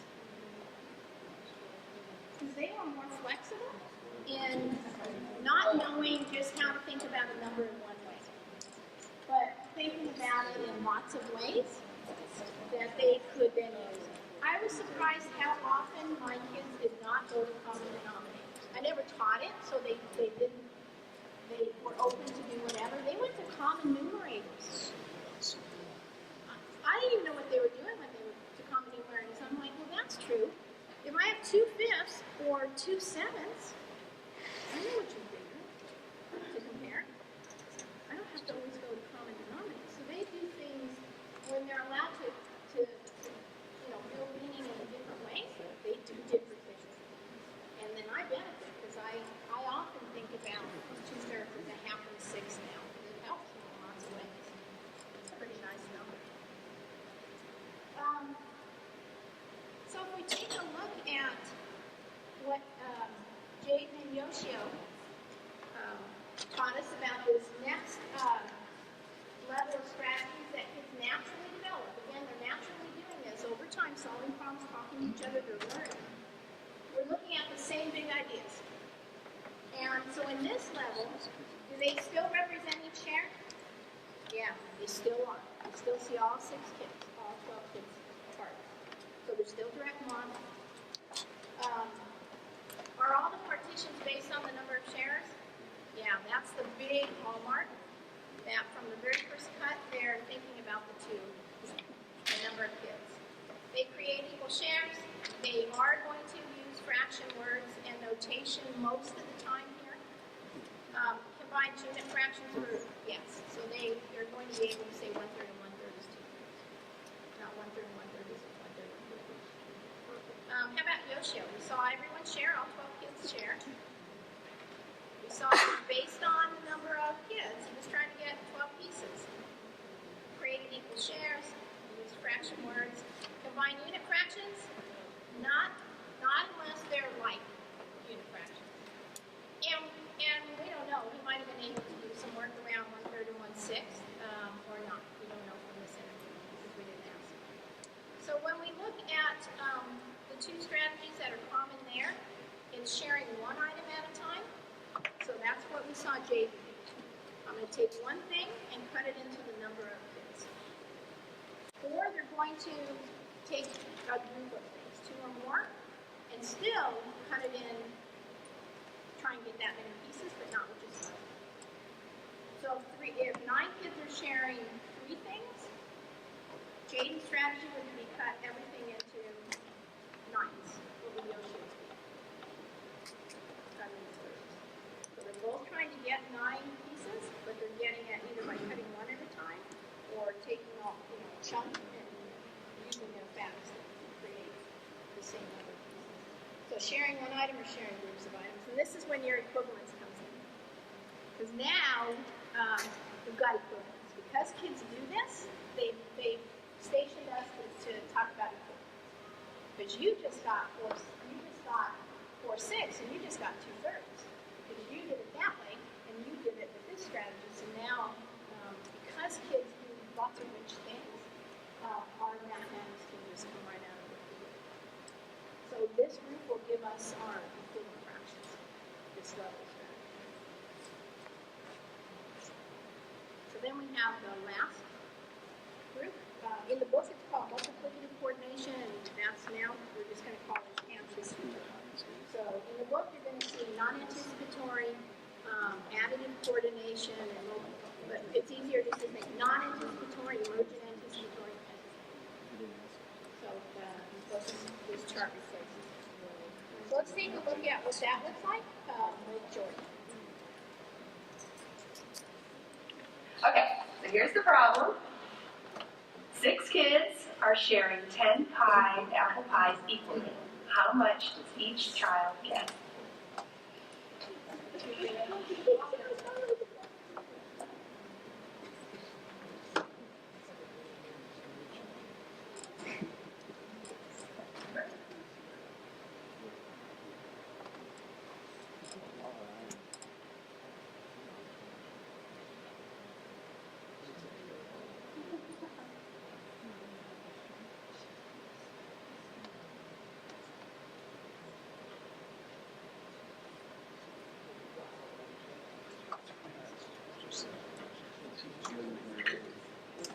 Okay, and what'd you get for your answer?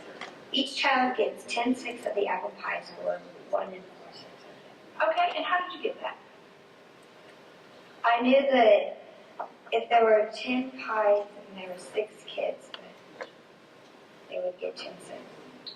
Okay, and how do you know they would get 10/6? Because if you had the pies, Yeah. you would divide them into, if you had 1 pie, you would, and 6 kids, you would have one, each kid would get 1/6. But if you had 2, you would get 2/6. And I did that in my head all the way to 10.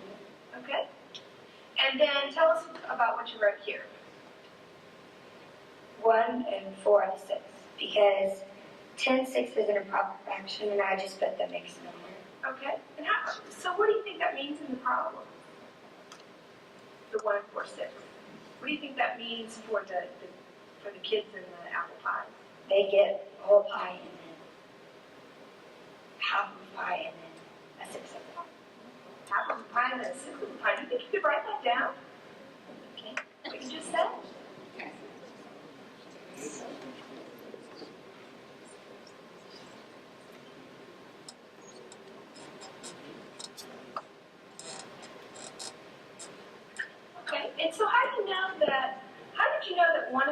6, that you could write it this way as well. Because if 1/2 would be 3/6, and then I just converted it to half. Okay? Okay, great. Talk a little bit about Georgia. No, we have California, we have Arkansas, a lot of it to be done in Arkansas, so North Carolina, so there's lots of different places.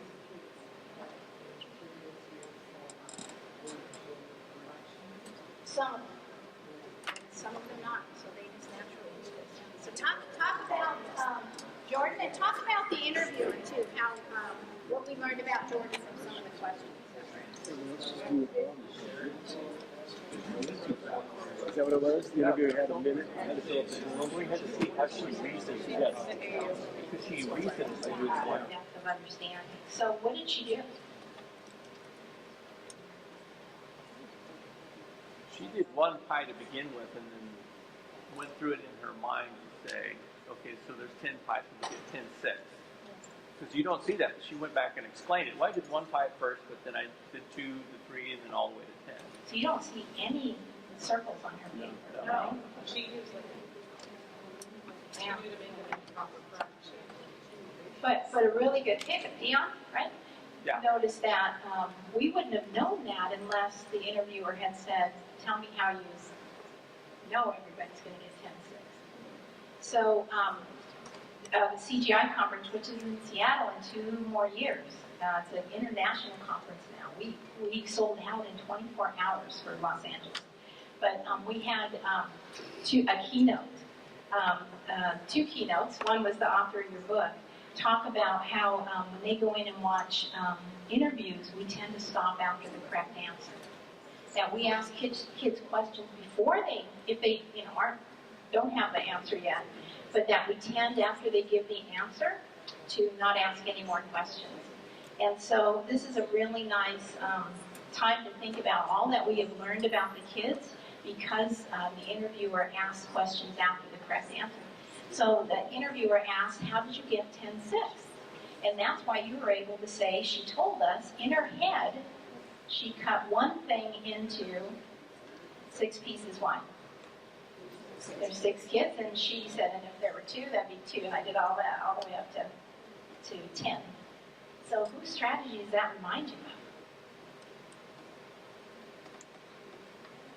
Jaden's. So this is now that same strategy where we're like, oh, they're cutting everything up into 12s. Well, guess what? Be patient, because that's the one that they're going to use to create a mental model from. It's a real easy mental model. It's tedious on the paper, but that's the one, when they discover the power of it, they can now do it mentally. I can't so easily do Yoshio's that way, right? How am I going to keep track? I have 4 and then wait to cut those. But cutting one thing and boom, just automatically. Plus, it's the definition of what 10 divided by 6 is. 10 divided by 6 is 10/6. Because 1 divided by 6 is 1/6 times 10 is 10. So the Michelle. She's hungry.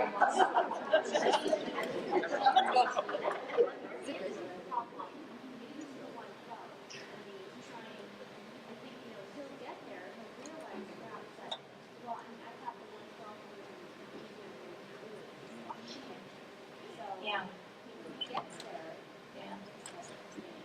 So in his strategy, he's not using the strategy that is going to be a mental model.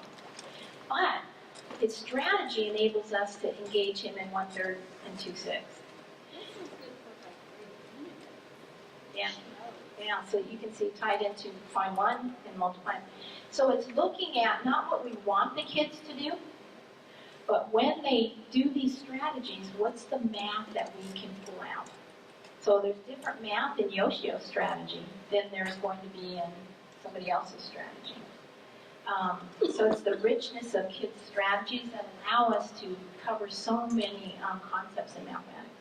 I think it's interesting that Zeke and Jordan were given the same exact question, but Zeke at the lower level ends up with a mixed number because he pulled out all the holes first, whereas Jordan we would consider at a higher level, but she ends it in reverse. Normally we teach the mixed number way after we've already taught the improper fractions. So kids may do it opposite of maybe how you've seen it taught. We went to, so I was in the classroom doing CGI for about 7 years and then was a site coach. I taught 3rd grade 1 week and then went out and coached 2nd, 4th, 5th, 6th, and then went to the district and worked with teachers who wanted to learn about these things. And we wanted to invite junior high and high school teachers because we hear them say in 7th grade, our kids don't understand fractions. Well, it starts earlier now, right? Our kids don't understand fractions. 6th grade, our kids don't understand 7th, 8th, 9th. And Megan Frankie, big person in the math world, said, when are we going to stop and teach kids fractions? And that just got me when I heard her say that once. So we invited junior high and high school to come. 5 high school teachers came and played with elementary teachers. That was kind of fun. But one of the things when we went over and we took kids' video and said, here's kind of what we're going to do. We're going to let kids teach us how we think about math. One of the junior high teachers said, I'm so glad that kids are thinking about improper fractions and you're not always making them go to mixed numbers, because what do we use for algebra? Improper fractions is often easier in algebra, right? Not that you have to, but I mean that. So that made me think too that it's not which is best, but it's all these ways to think about it. I want my kids to think about 1 and 4/6 is 1 and 4/6, or 2/6, or 10/6, or 20/3. So the more ways we can think about it, or 1 and 1/2, the more ways we can think about a number, the more flexible we're going to be, and we get to choose. When I have 2/3 plus 4/8, I'm not limited to thinking about it in one way. I can think about it as a 1/2 and a 6 and 1/2. So it's kind of really celebrating the diversity and then finding what little piece in what you did can I help you grow from. It's a complex one. They're asking us to teach in a very complex way. And so if you're thinking, man, this is hard, it's hard because it's hard. But kids, all you have to do is trust kids, give them a problem, and then go around and ask them, tell me what you did. And then you begin to listen in a different way, and kids will teach us. I don't do math any way that I did pre-1999. I do it the way 7, 8, 9, 10, 11, 12-year-olds have taught me. I mean, I can go back and do the traditional stuff, but they have such better, deeper ways that I've learned from them. It's kind of fun. So if we take a look at this anticipatory strategy, we're looking at those same big ideas in fractions. Do you see every share represented? No. Do we see all 6 kids? We see 1. So she figured out what 1 kid gets. I don't need to even think. I don't have to put all the kids. So she just thought about 1 kid's amount. All partitions are based on the number of shares. Yeah. And we saw that it was based on, I take 1 thing and I cut it into 6. Creates equal shares and uses everything, of course, uses fraction words and notation, and combines unit fractions for the final share. And so their equivalence is growing because of the work that they, were doing before they got here. So it kind of gives us a trajectory of how kids progress over time, given opportunities to solve lots of these problems.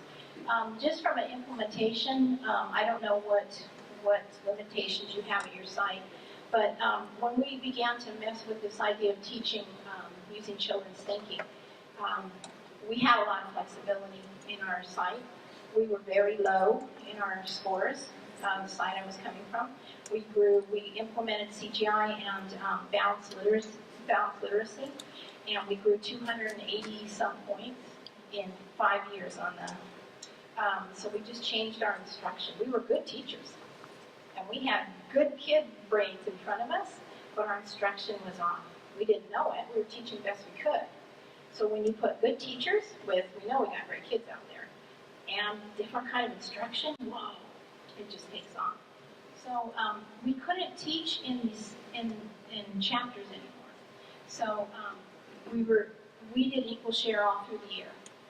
So if you had come into our third grade groups class, you would have seen our kids get multiplication, division, addition, subtraction with whole numbers, and an equal share. In a 2 weeks period, we just mixed them. Because we weren't thinking about teaching addition or teaching subtraction, we were teaching math. And so the kids, things bumped into each other. So this doesn't happen with just a handful of problems. So often teachers will spread out through the year these equal sharing problems. And then we're going to learn 2 others that you can pretty quickly mix in to get them to operate with fractions as well. So that's why it kind of is nice to see 3rd through 6th grade that this deep understanding takes time. Not necessarily across all these grades, but over time. So let's take a look at Eve. Do you have Eve on yours? Did I put Eve? Yeah. Okay. Sometimes I put her on, sometimes we just look. So Eve's 6th grade, and she's solving 8 kids sharing 3 pizzas, and then 7 pizzas shared by 4 kids. What's different in those 2 stories, other than the numbers? Yeah, 1 more pizzas than kids, so one's going to get an answer greater than 1, less than 1. How about the order? It's flipped. So is that going to be important to sometimes put the number of kids and sometimes put the number of items? Why? Why they don't just get a machine about drawing circles. Yeah. That we want thinking about the story. So that's kind of nice to make sure of too. So let's see what Eve does here. Kids are sharing 3 pizzas. If they want to share the pizzas equally, how much pizza should each kid get? Oh, 3. How do you know that? Because they each could get 1/8 of each pizza. So I don't really have to draw. Oh, they each get 1/8 of each pizza. And how many people were there? 3. Okay, that's great. How about if there were 7 pizzas and 4 children sharing them, and they wanted to share them equally? So there are 7 pizzas and 4 children. Share 7 fourths. 7 fourths. And how'd you get that? Well, they could each get 1/4 of each pizza. And there's 7 pizzas, so that's 7 fourths. And 7 fourths can also be simplified to 1 and 2. Great. Great. So do you think if you were really in that situation, you'd cut each pizza into 4 pieces? No. What would you do? Cut some pizzas into 4 pieces, but you could just give everybody a whole first. Everybody a whole first. That's a lot of pizza. I don't know that pizza. I like that one. So we see that same thing. But she understands how big 7 fourths is. She's not asked, but we can ask that, right? If a child said everybody gets 7 fourths, what would we ask them? Be a little more specific. Is that more or less than a whole? Is that more or less than 2? Is that more or less than? So she offered that without anybody prodding her for that. And I like that last question, that sometimes we want to think about a number in this way mathematically, but in the real world we would probably think about it this way. Yeah. So she has that flexibility to think, no, mathematically it's a nice way to think about 7 fourths and to the math there, but we could also set it aside. Although if you wanted the same, wanted some of each piece. So that gives us overall, if we look across the key features, you can see it's a trajectory. That we go from having to represent every share to not. We go from not thinking about the number of items and kids and coordinating those to being able to, and to being able to physically and then mentally. We go from uses creates equal shares and uses everything up to sometimes units sometimes, but then usually, and then yes. And then combined unit fractions, sometimes with like units, usually with like units, and a few with unlike, and then yes. So over time, as the kids, you can watch their understanding grow as you watch the strategies that they use. And it doesn't mean that once they get, and if they're anticipatory, there's other things you maybe want to change the numbers and make it. So evening we can have a bit more challenge, right? Because that wasn't much of a problem, right? So we have to think about what could we do, and it's usually change the numbers. And that's when we begin to give partial groups instead of whole groups, or putting fractions in the. So what if 4 kids are going to share 4 and 2/3? Okay, they each get 1, right? And how are 4 kids going to share 2/3? What are you going to have to do? Cut those in half, right? And name those.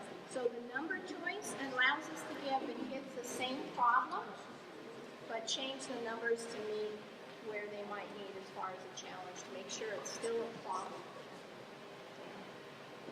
So I want to give you a chance to play around with this new framework of children's strategies. So you have your cards from yesterday that you messed around with. So go back and using this chart, see if you can put the kids that are in your cards into these 3 strategy levels.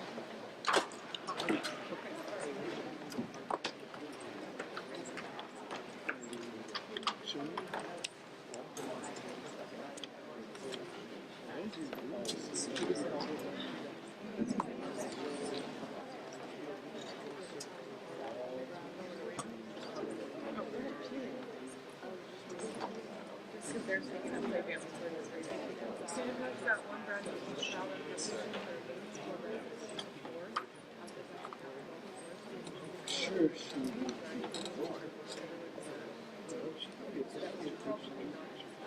Oh yeah. she represents the I mean, just that's it.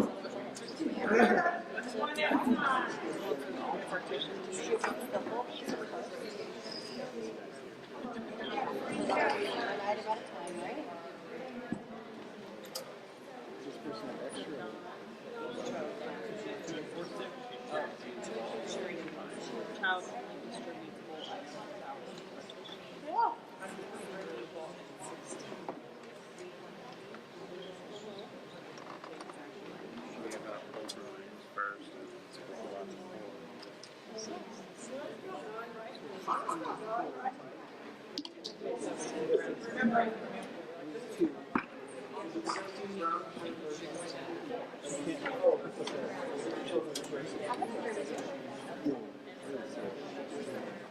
Why not?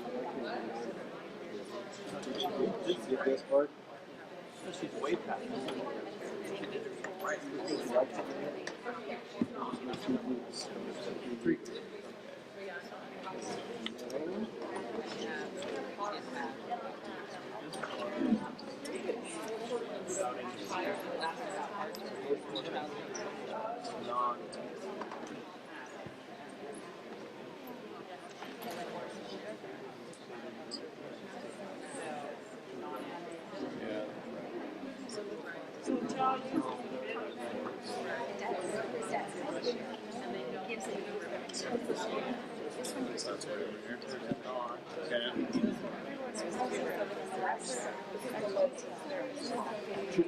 The rest are extras.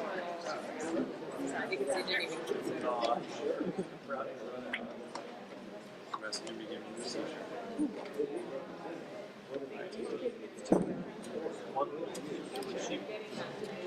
Should she be on, or could she be emergent? Yeah. Well, this is usually got to make up. uses fractional word or definition. She doesn't use fractional word. That's what provide unit fractions or final share. So I think she has.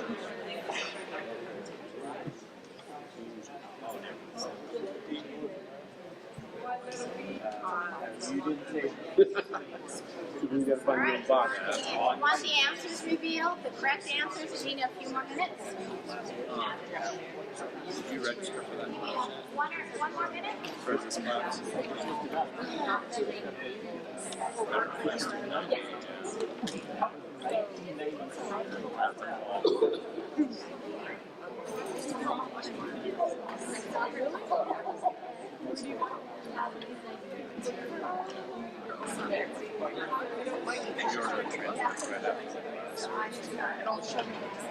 No, for your others.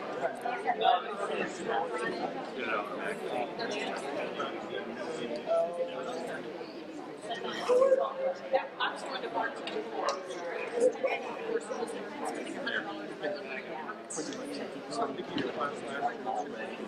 All right, so here we go. We can check and we'll see what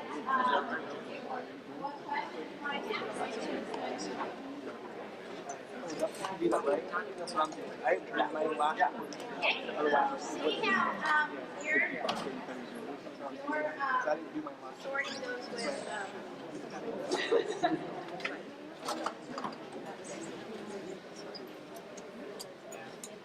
we've got the three categories, but we've also got the typical strategies.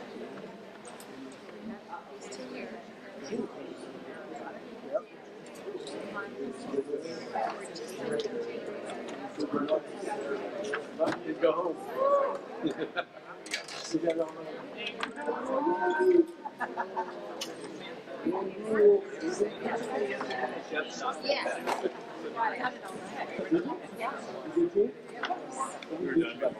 Oh, shit.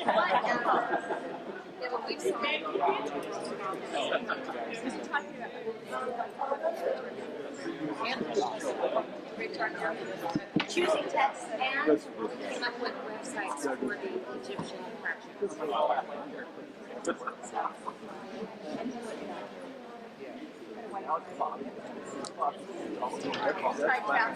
Yeah, we've been planning and everything using That's cosmetic. We're right. You're right. Absolutely.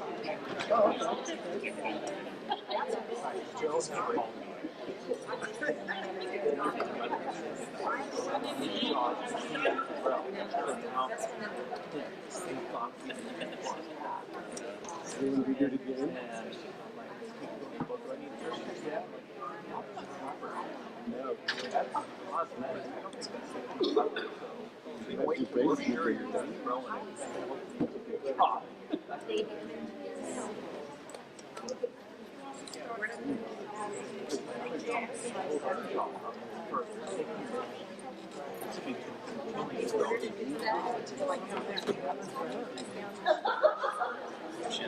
So any questions about where kids fall? So couple of interesting ones that came out was DeMarcus. So DeMarcus is in emergent anticipatory, sharing groups of items. So why is it sharing groups of items?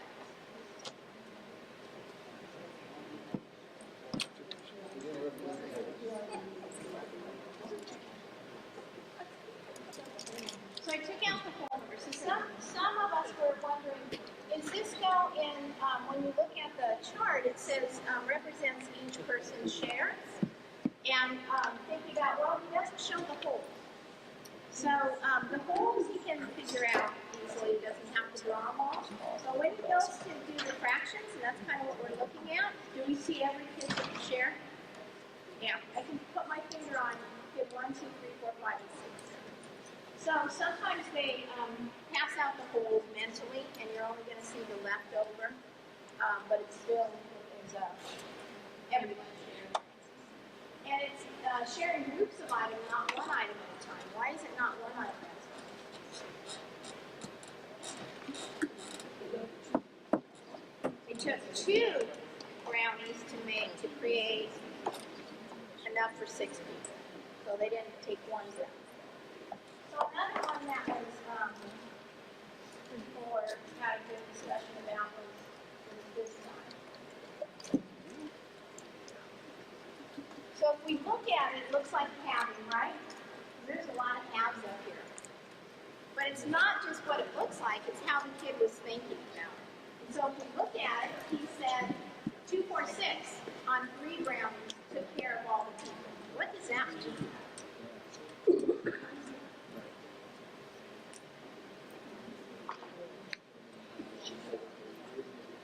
Yeah, he took 3 brownies, cut them in half to make 6 pieces. He wasn't just cutting them in half to share. He took 3, cut them in half to make 6.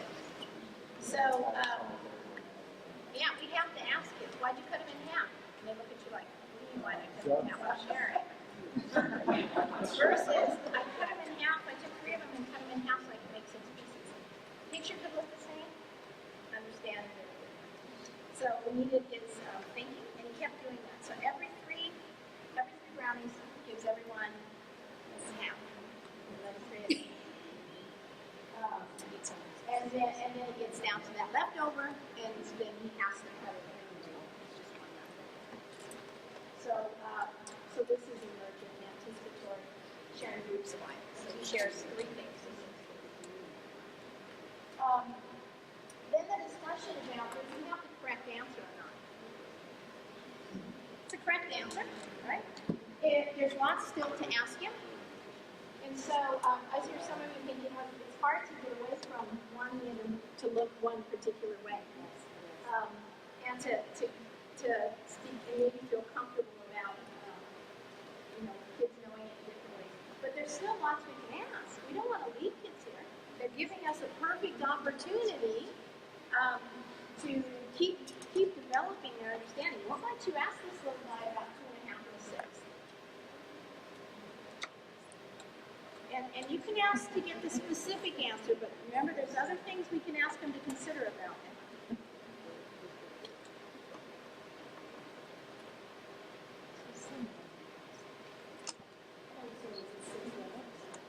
So you could talk to him about the size of each. Where's a half in your picture? Where's a 6? Talk to him about the size. What were you guys saying?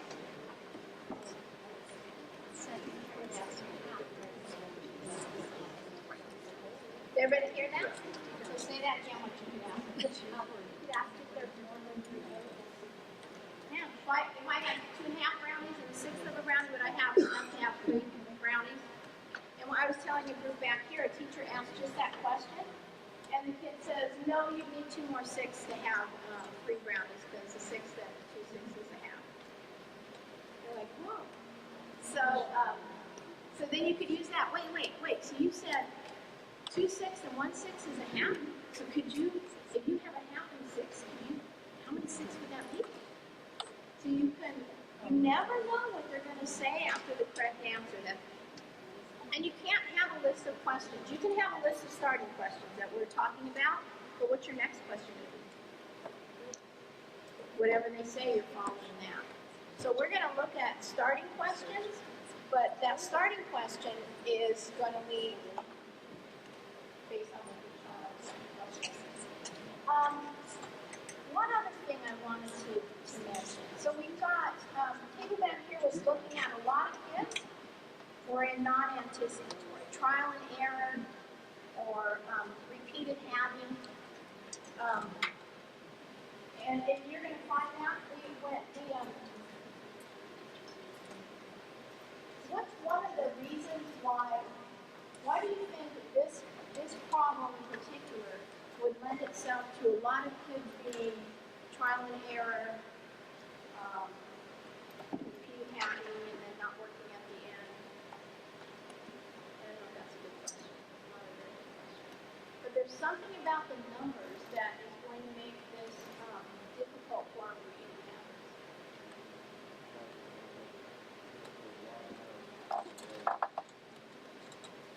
Why?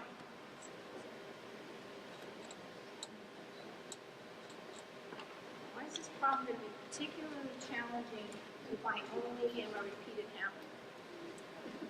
Because somewhere I'm going to have to do 6 or thirds. So if you want a problem that's accessible to the most kids early on, how many sharers are you going to have to get? 2, 4, or 8. put anything in there that has a factor of 3, like 6 does, or 12, then our repeated halves aren't going to be able to do it because some way they're going to have to cut it into thirds or fifths. So then the conversation was back here. What if I've given a bunch of 2 kids sharing, 4 kids sharing, 8 kids sharing, and I need to get into thirds. I need to get into 6. So I need 3 kids sharing something. So we can talk about thirds. What might be the easiest problem? How many kids, how many things, if you wanted to give the best possible opportunity for kids to begin to do something other than halves? 3 kids sharing.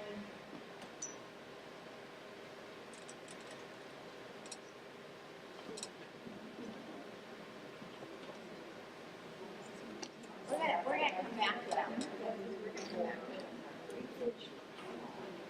All right. So you can keep thinking about that, but I'll give you opportunities.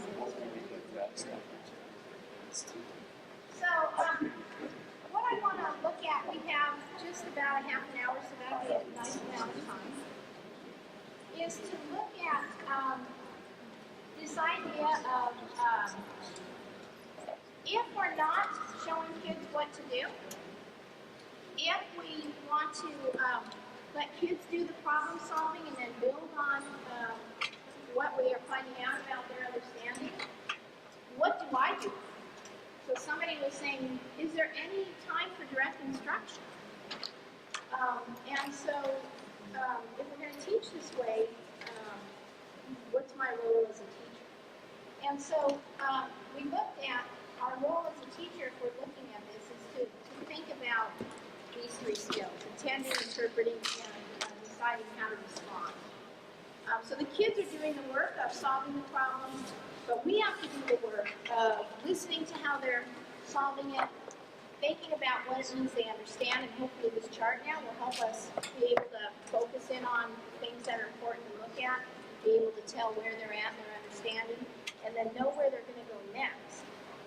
And so how would you do this, like in a classroom of 37, to take the time to be able to talk to a student and, like how long, when we're interviewing these children, obviously that is for the process of research. I get, these students.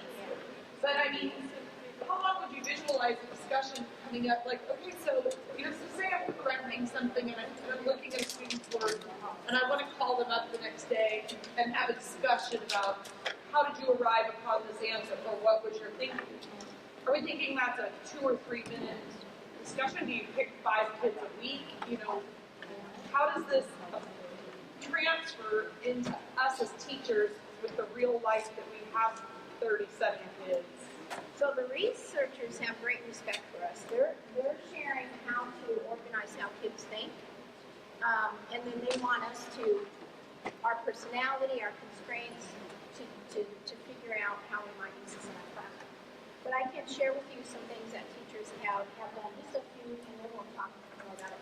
But think about the Mr. Garcia problem. So everyone got the same problem, we solved it any way that you wanted, and I walked around and probably talked to about 5 or 6 of you. While we were in the process. Yeah, that's about all you're ever going to be able to do in a whole class. You're going to be able to kind of scan really quickly.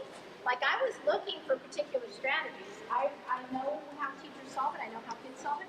So I needed, who was it? Sometimes I don't get, who is the 1, 1, 1, 2, 2? Oh, check. Yeah, I needed Laura's strategy because that one I used for particular reason. And sometimes I don't get it, so I had a backup. And I generally don't get Shelley's. So that was really cool because it shows direct modeling still, but with numbers. So in my mind, I knew the strategies that you were going to do. And every teacher group I've ever done does a variety of strategies. Well, and Shelby's strategy is a lot like something I ran across this year, teaching 4th grade in the new textbook, and then wanting us to decompose when we're teaching kids adding fractions. So something that used to be, I hate to say it, but I've been teaching like 22 years, and I'm so used to, adding fractions with like denominators. Okay, don't do anything to the bottom number. and just add the time too. I mean, I'm so used to, and then it's like all of a sudden it's like, now we're breaking it down to, 2/8 plus 3/8 is 1/8 plus 1/8 plus 1/8 plus 1/8 plus 1/8. And then when I see her doing that though, that brings it around to me like, oh, that's why we're doing that. So they It's start not just a number, it's not formal, it's not, fractions aren't just counting. right. Okay. So if you do it whole class, you're only going to get to 4 or 5 kids to be able to ask them some of these questions. But they can talk to each other. You don't have to share every day. You don't even have to share that day. They leave it up to us to decide. Sometimes teachers will just have everybody do the problem, give them some time to solve it, talk to a few people, and pull one strategy out, or a piece of a strategy. So make it work however you want. Sometimes they just say, share at your tables. Turn and share at your tables. Or find somebody that did it. Get out and find somebody that did it in a different way than you and see if you agree with each other. I saw a kindergarten teacher that was a master at that.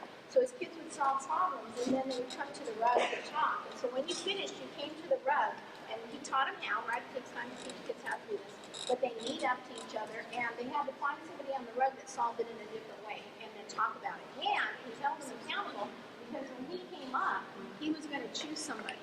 And they never knew.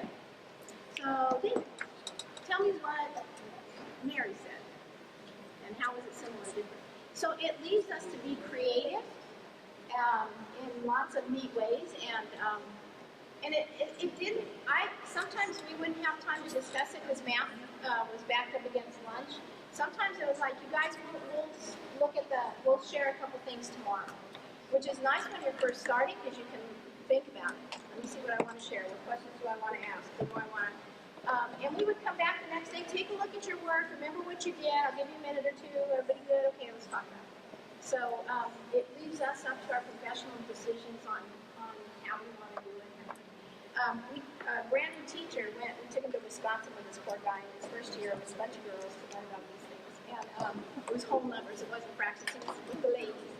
And he came back and we had 20 to 1. You guys remember 21? No. Sorry, third grader had 20 to 1. So I had 20 to 1 as a seasoned teacher. Eric had 42 to 1. So I'm like, Eric, just try this. You'll love it. It's fun to solve. And he's like, I can't even move around my room. Literally. He was in a portable. So he said, but I want to do this. And I said, if you want to do it, let's figure out a way to do it.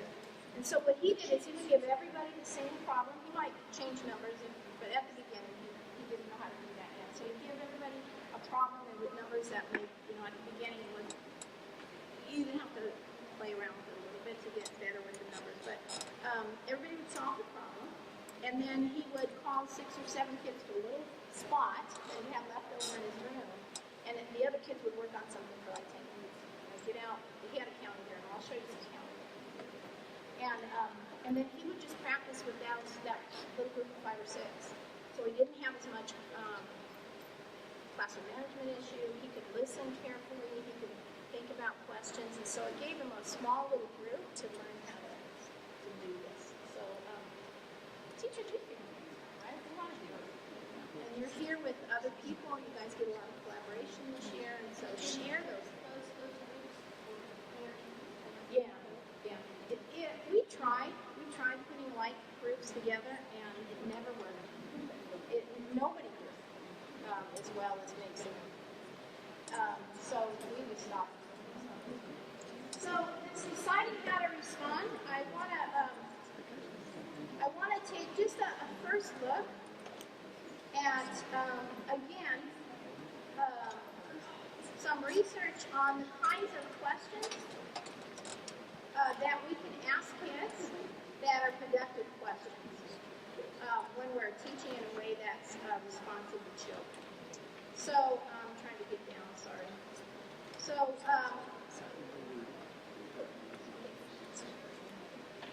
what I want you to do,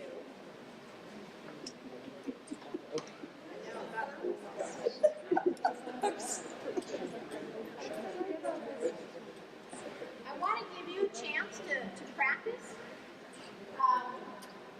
before I bring out what you already know.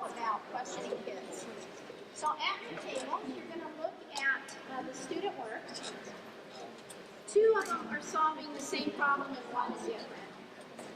So Caitlin and Nico are solving 15 shared by 4. And then Nico is solving 8 sharing 5. So what questions might you ask each of these kids?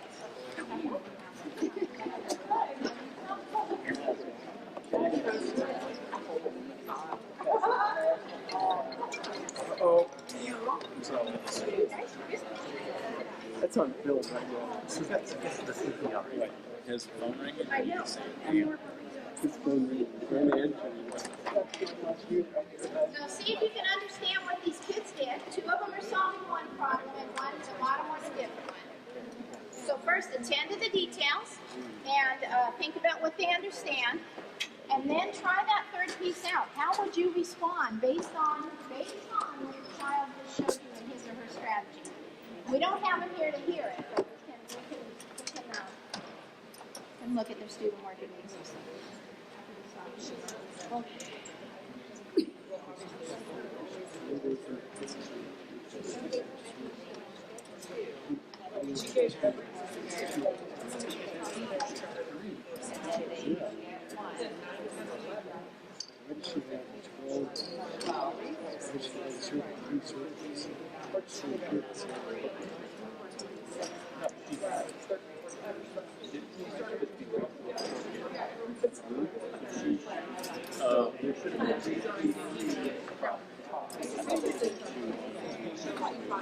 She's saying all the 2 for sure.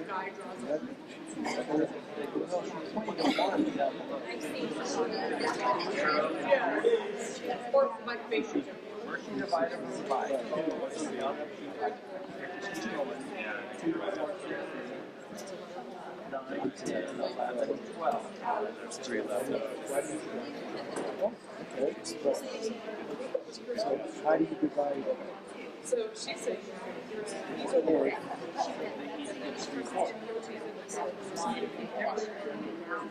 Oh, thank you. This is what would you ask? no, there is. Why did you start with that?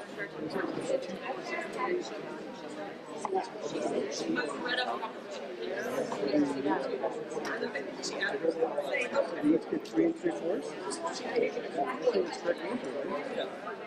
Oh.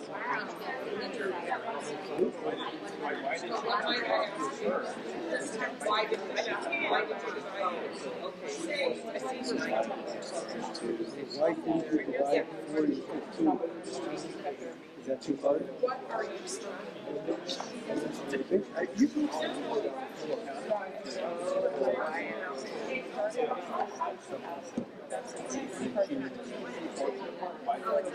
Why did you divide 3?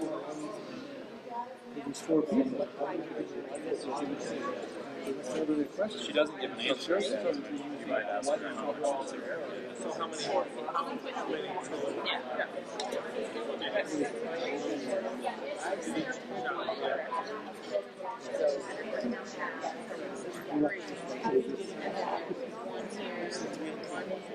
No, I just. Why did you sell my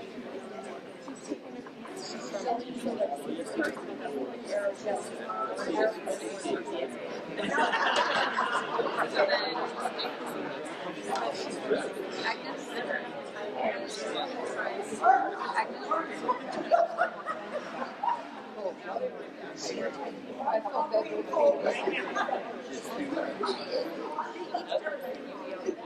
I'm going to write 3 whole, 1 half, and 1 fourth. 3 3/4.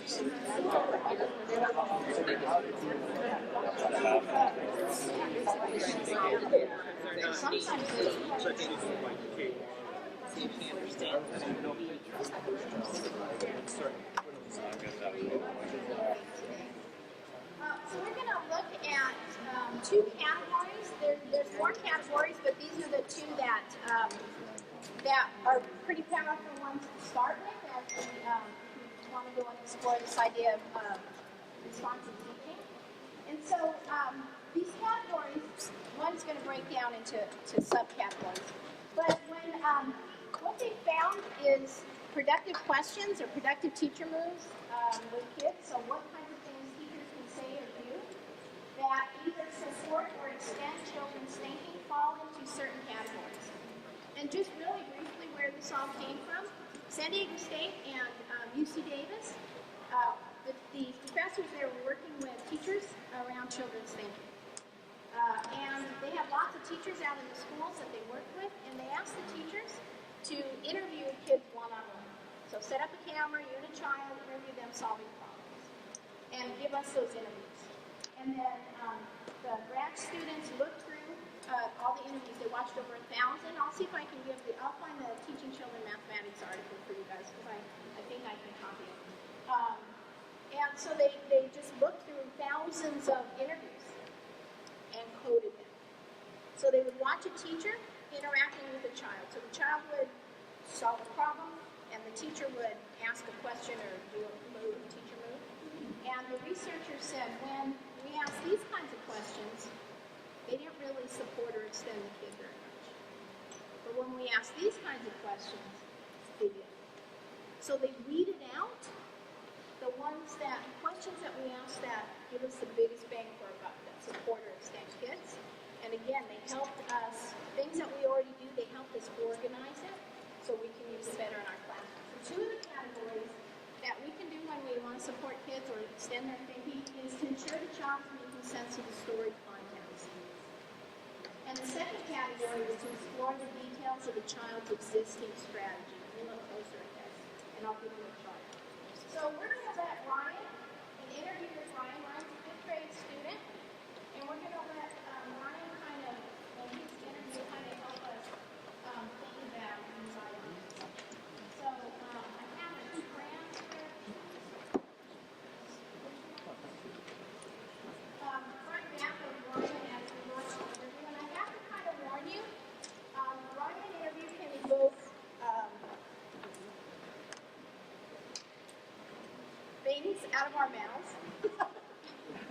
Usually it's giggles, but just if you can keep them in a little bit, because I don't want you to miss what he says.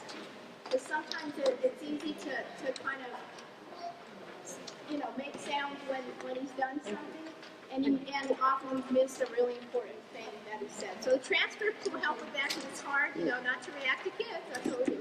But I just wanted to kind of help so we can really hear the details. So Ryan is from traditional classroom. He's not done very much problem solving. His teacher describes him as a good, strong math student. When this interview was done, he had really never thought about solving a problem on his own. So this is one of his early attempts at problem solving around equal sharing. So as you're watching this, think about things that we've been learning. Attending to the details. What does he understand? Where might you go? And then also listening to the interviewer and some of the choices that are made as Ryan goes through this script. There are 5 pizzas for 8 kids to share equally. How much pizza could each kid get? 8 pizzas or 5? There are 5 pizzas for 8 kids to share equally. How much pizza could each kid get? Just see if each kid can get this.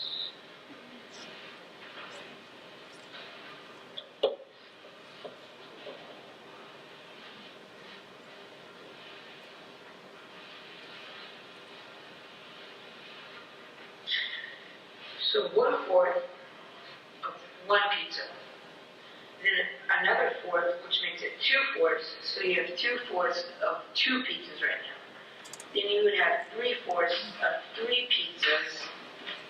Then you would have 1 whole of a pizza. Then you'd have 1 whole and 1/4 out of all 5 pizzas. One kid would have a whole pizza and 1/4 of a pizza. And how many kids would be sharing if that happened? 8 kids. So how do we know 8 kids there? Or can you explain it? Oh. Let's try again.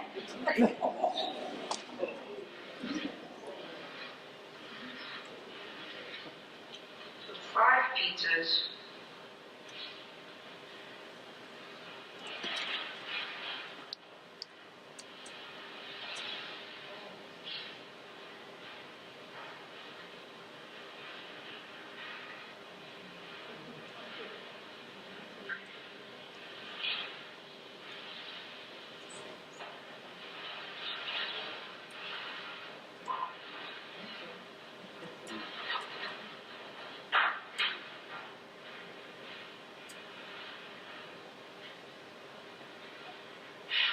Okay. So, 5 kids were sharing each pizza. So Yeah, 8 kids were sharing 5. Oh, okay, sorry. Okay. Do you know how much each person's going to get already? No, I'm just dividing it equally. Okay.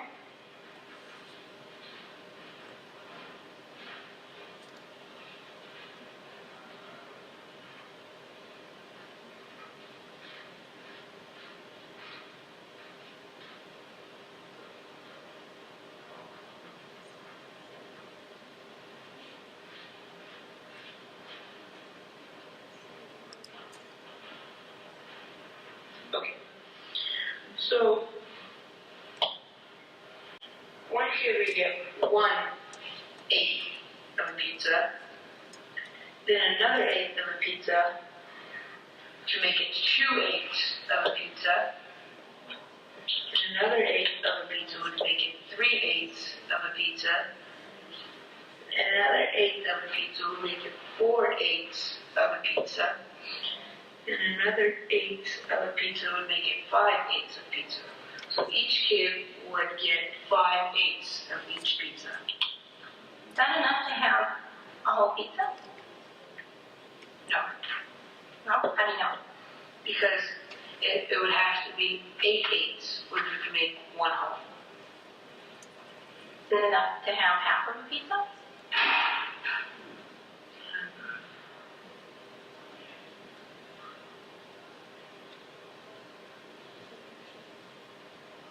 No, No? How do you know? because if you're trying to make the fractions smaller, you can't condense 5.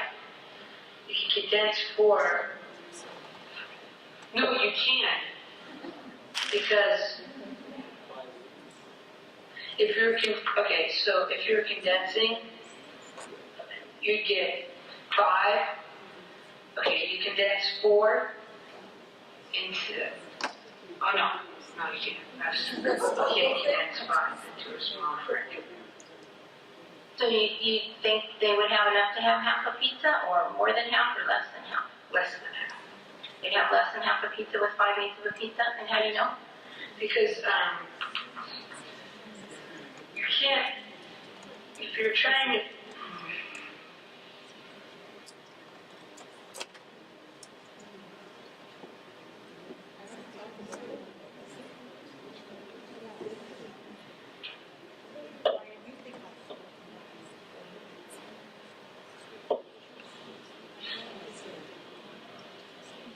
It's a harder question. Yes. Yeah. You're doing great so far.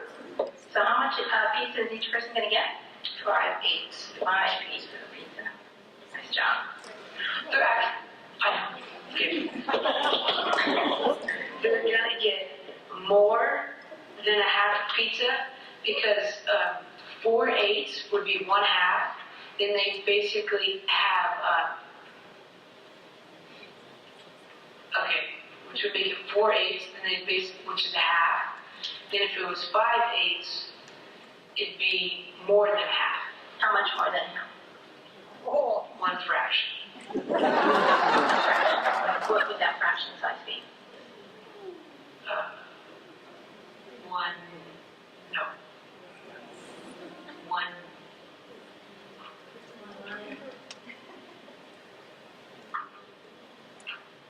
So I heard you say 5/8 is more than 1/2, because 4/8 is 1/2? Yes. So how much more than 1/2 is 5/8? Oh, one frac, one,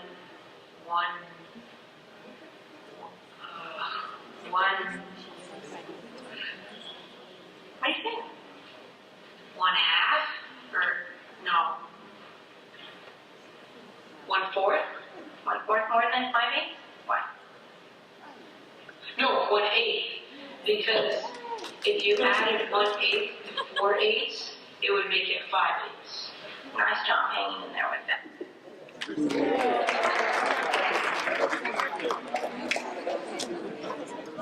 So take a look at Ryan's transcripts. He's quite famous. He gets shown all over the country now. He actually got to meet the 2 researchers from the book and got his picture taken with him. He was so excited. But so take a look at the transcript from Ryan's interview and look at the questions he was asked, and just talk a little bit about what was causing the questions that Ryan got. What were they looking for? Why did those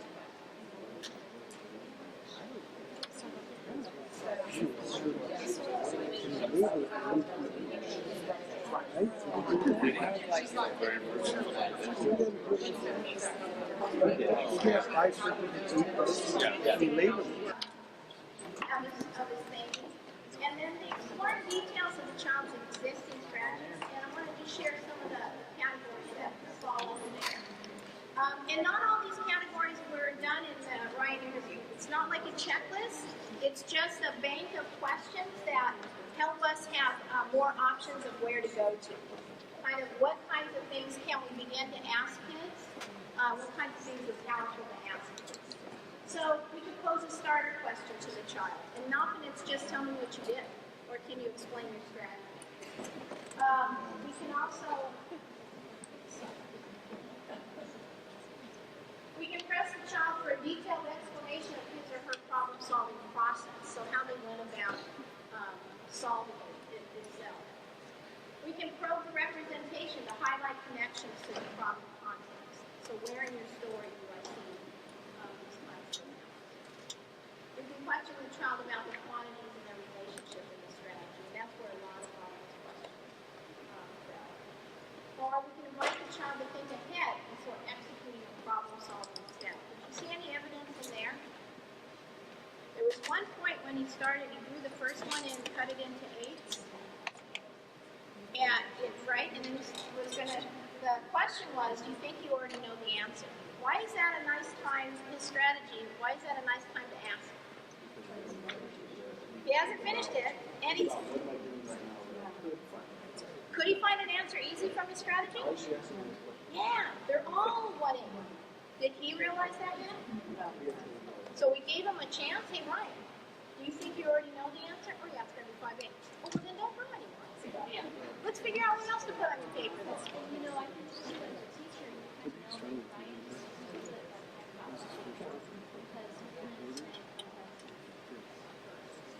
Yes, this first, you've got to see a real raw problem solver. He's been very traditional classroom. So it was really exciting to see what this wonderful brain can do when given a chance to think on its own about some ideas. It's like you get to see him learn right in front of you, take their first step. So these are the two of the categories that I wanted to share with you. So I'm going to give you the category for the work that you just did, this one, and you can check at lunch or whenever to see how your questions,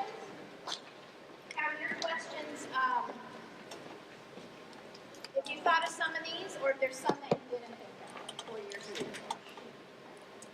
And I'll also give you the Ryan's in the correct spots as well. So I'll pass those to you. But we are out of time for today, so for my part of this, so continuing, right? So a task for you to think about at lunch is since you have your computers, you might want to take a look at the Common Core, open up the Common Core, and take a look at this idea that we talked about this morning about properties of operations. Or maybe even better yet, is take a look at your content standards involving fractions and see how English sharing can support them. Also, take a look at the grade level or two before you, because kids often are going to come in needing some prior understanding. Because the Common Core is assuming what? If your child is coming into 5th grade, what's it assuming? That they have this understanding.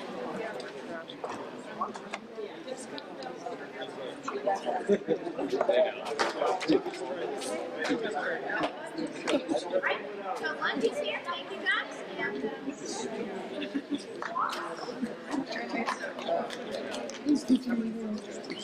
We break for lunch now?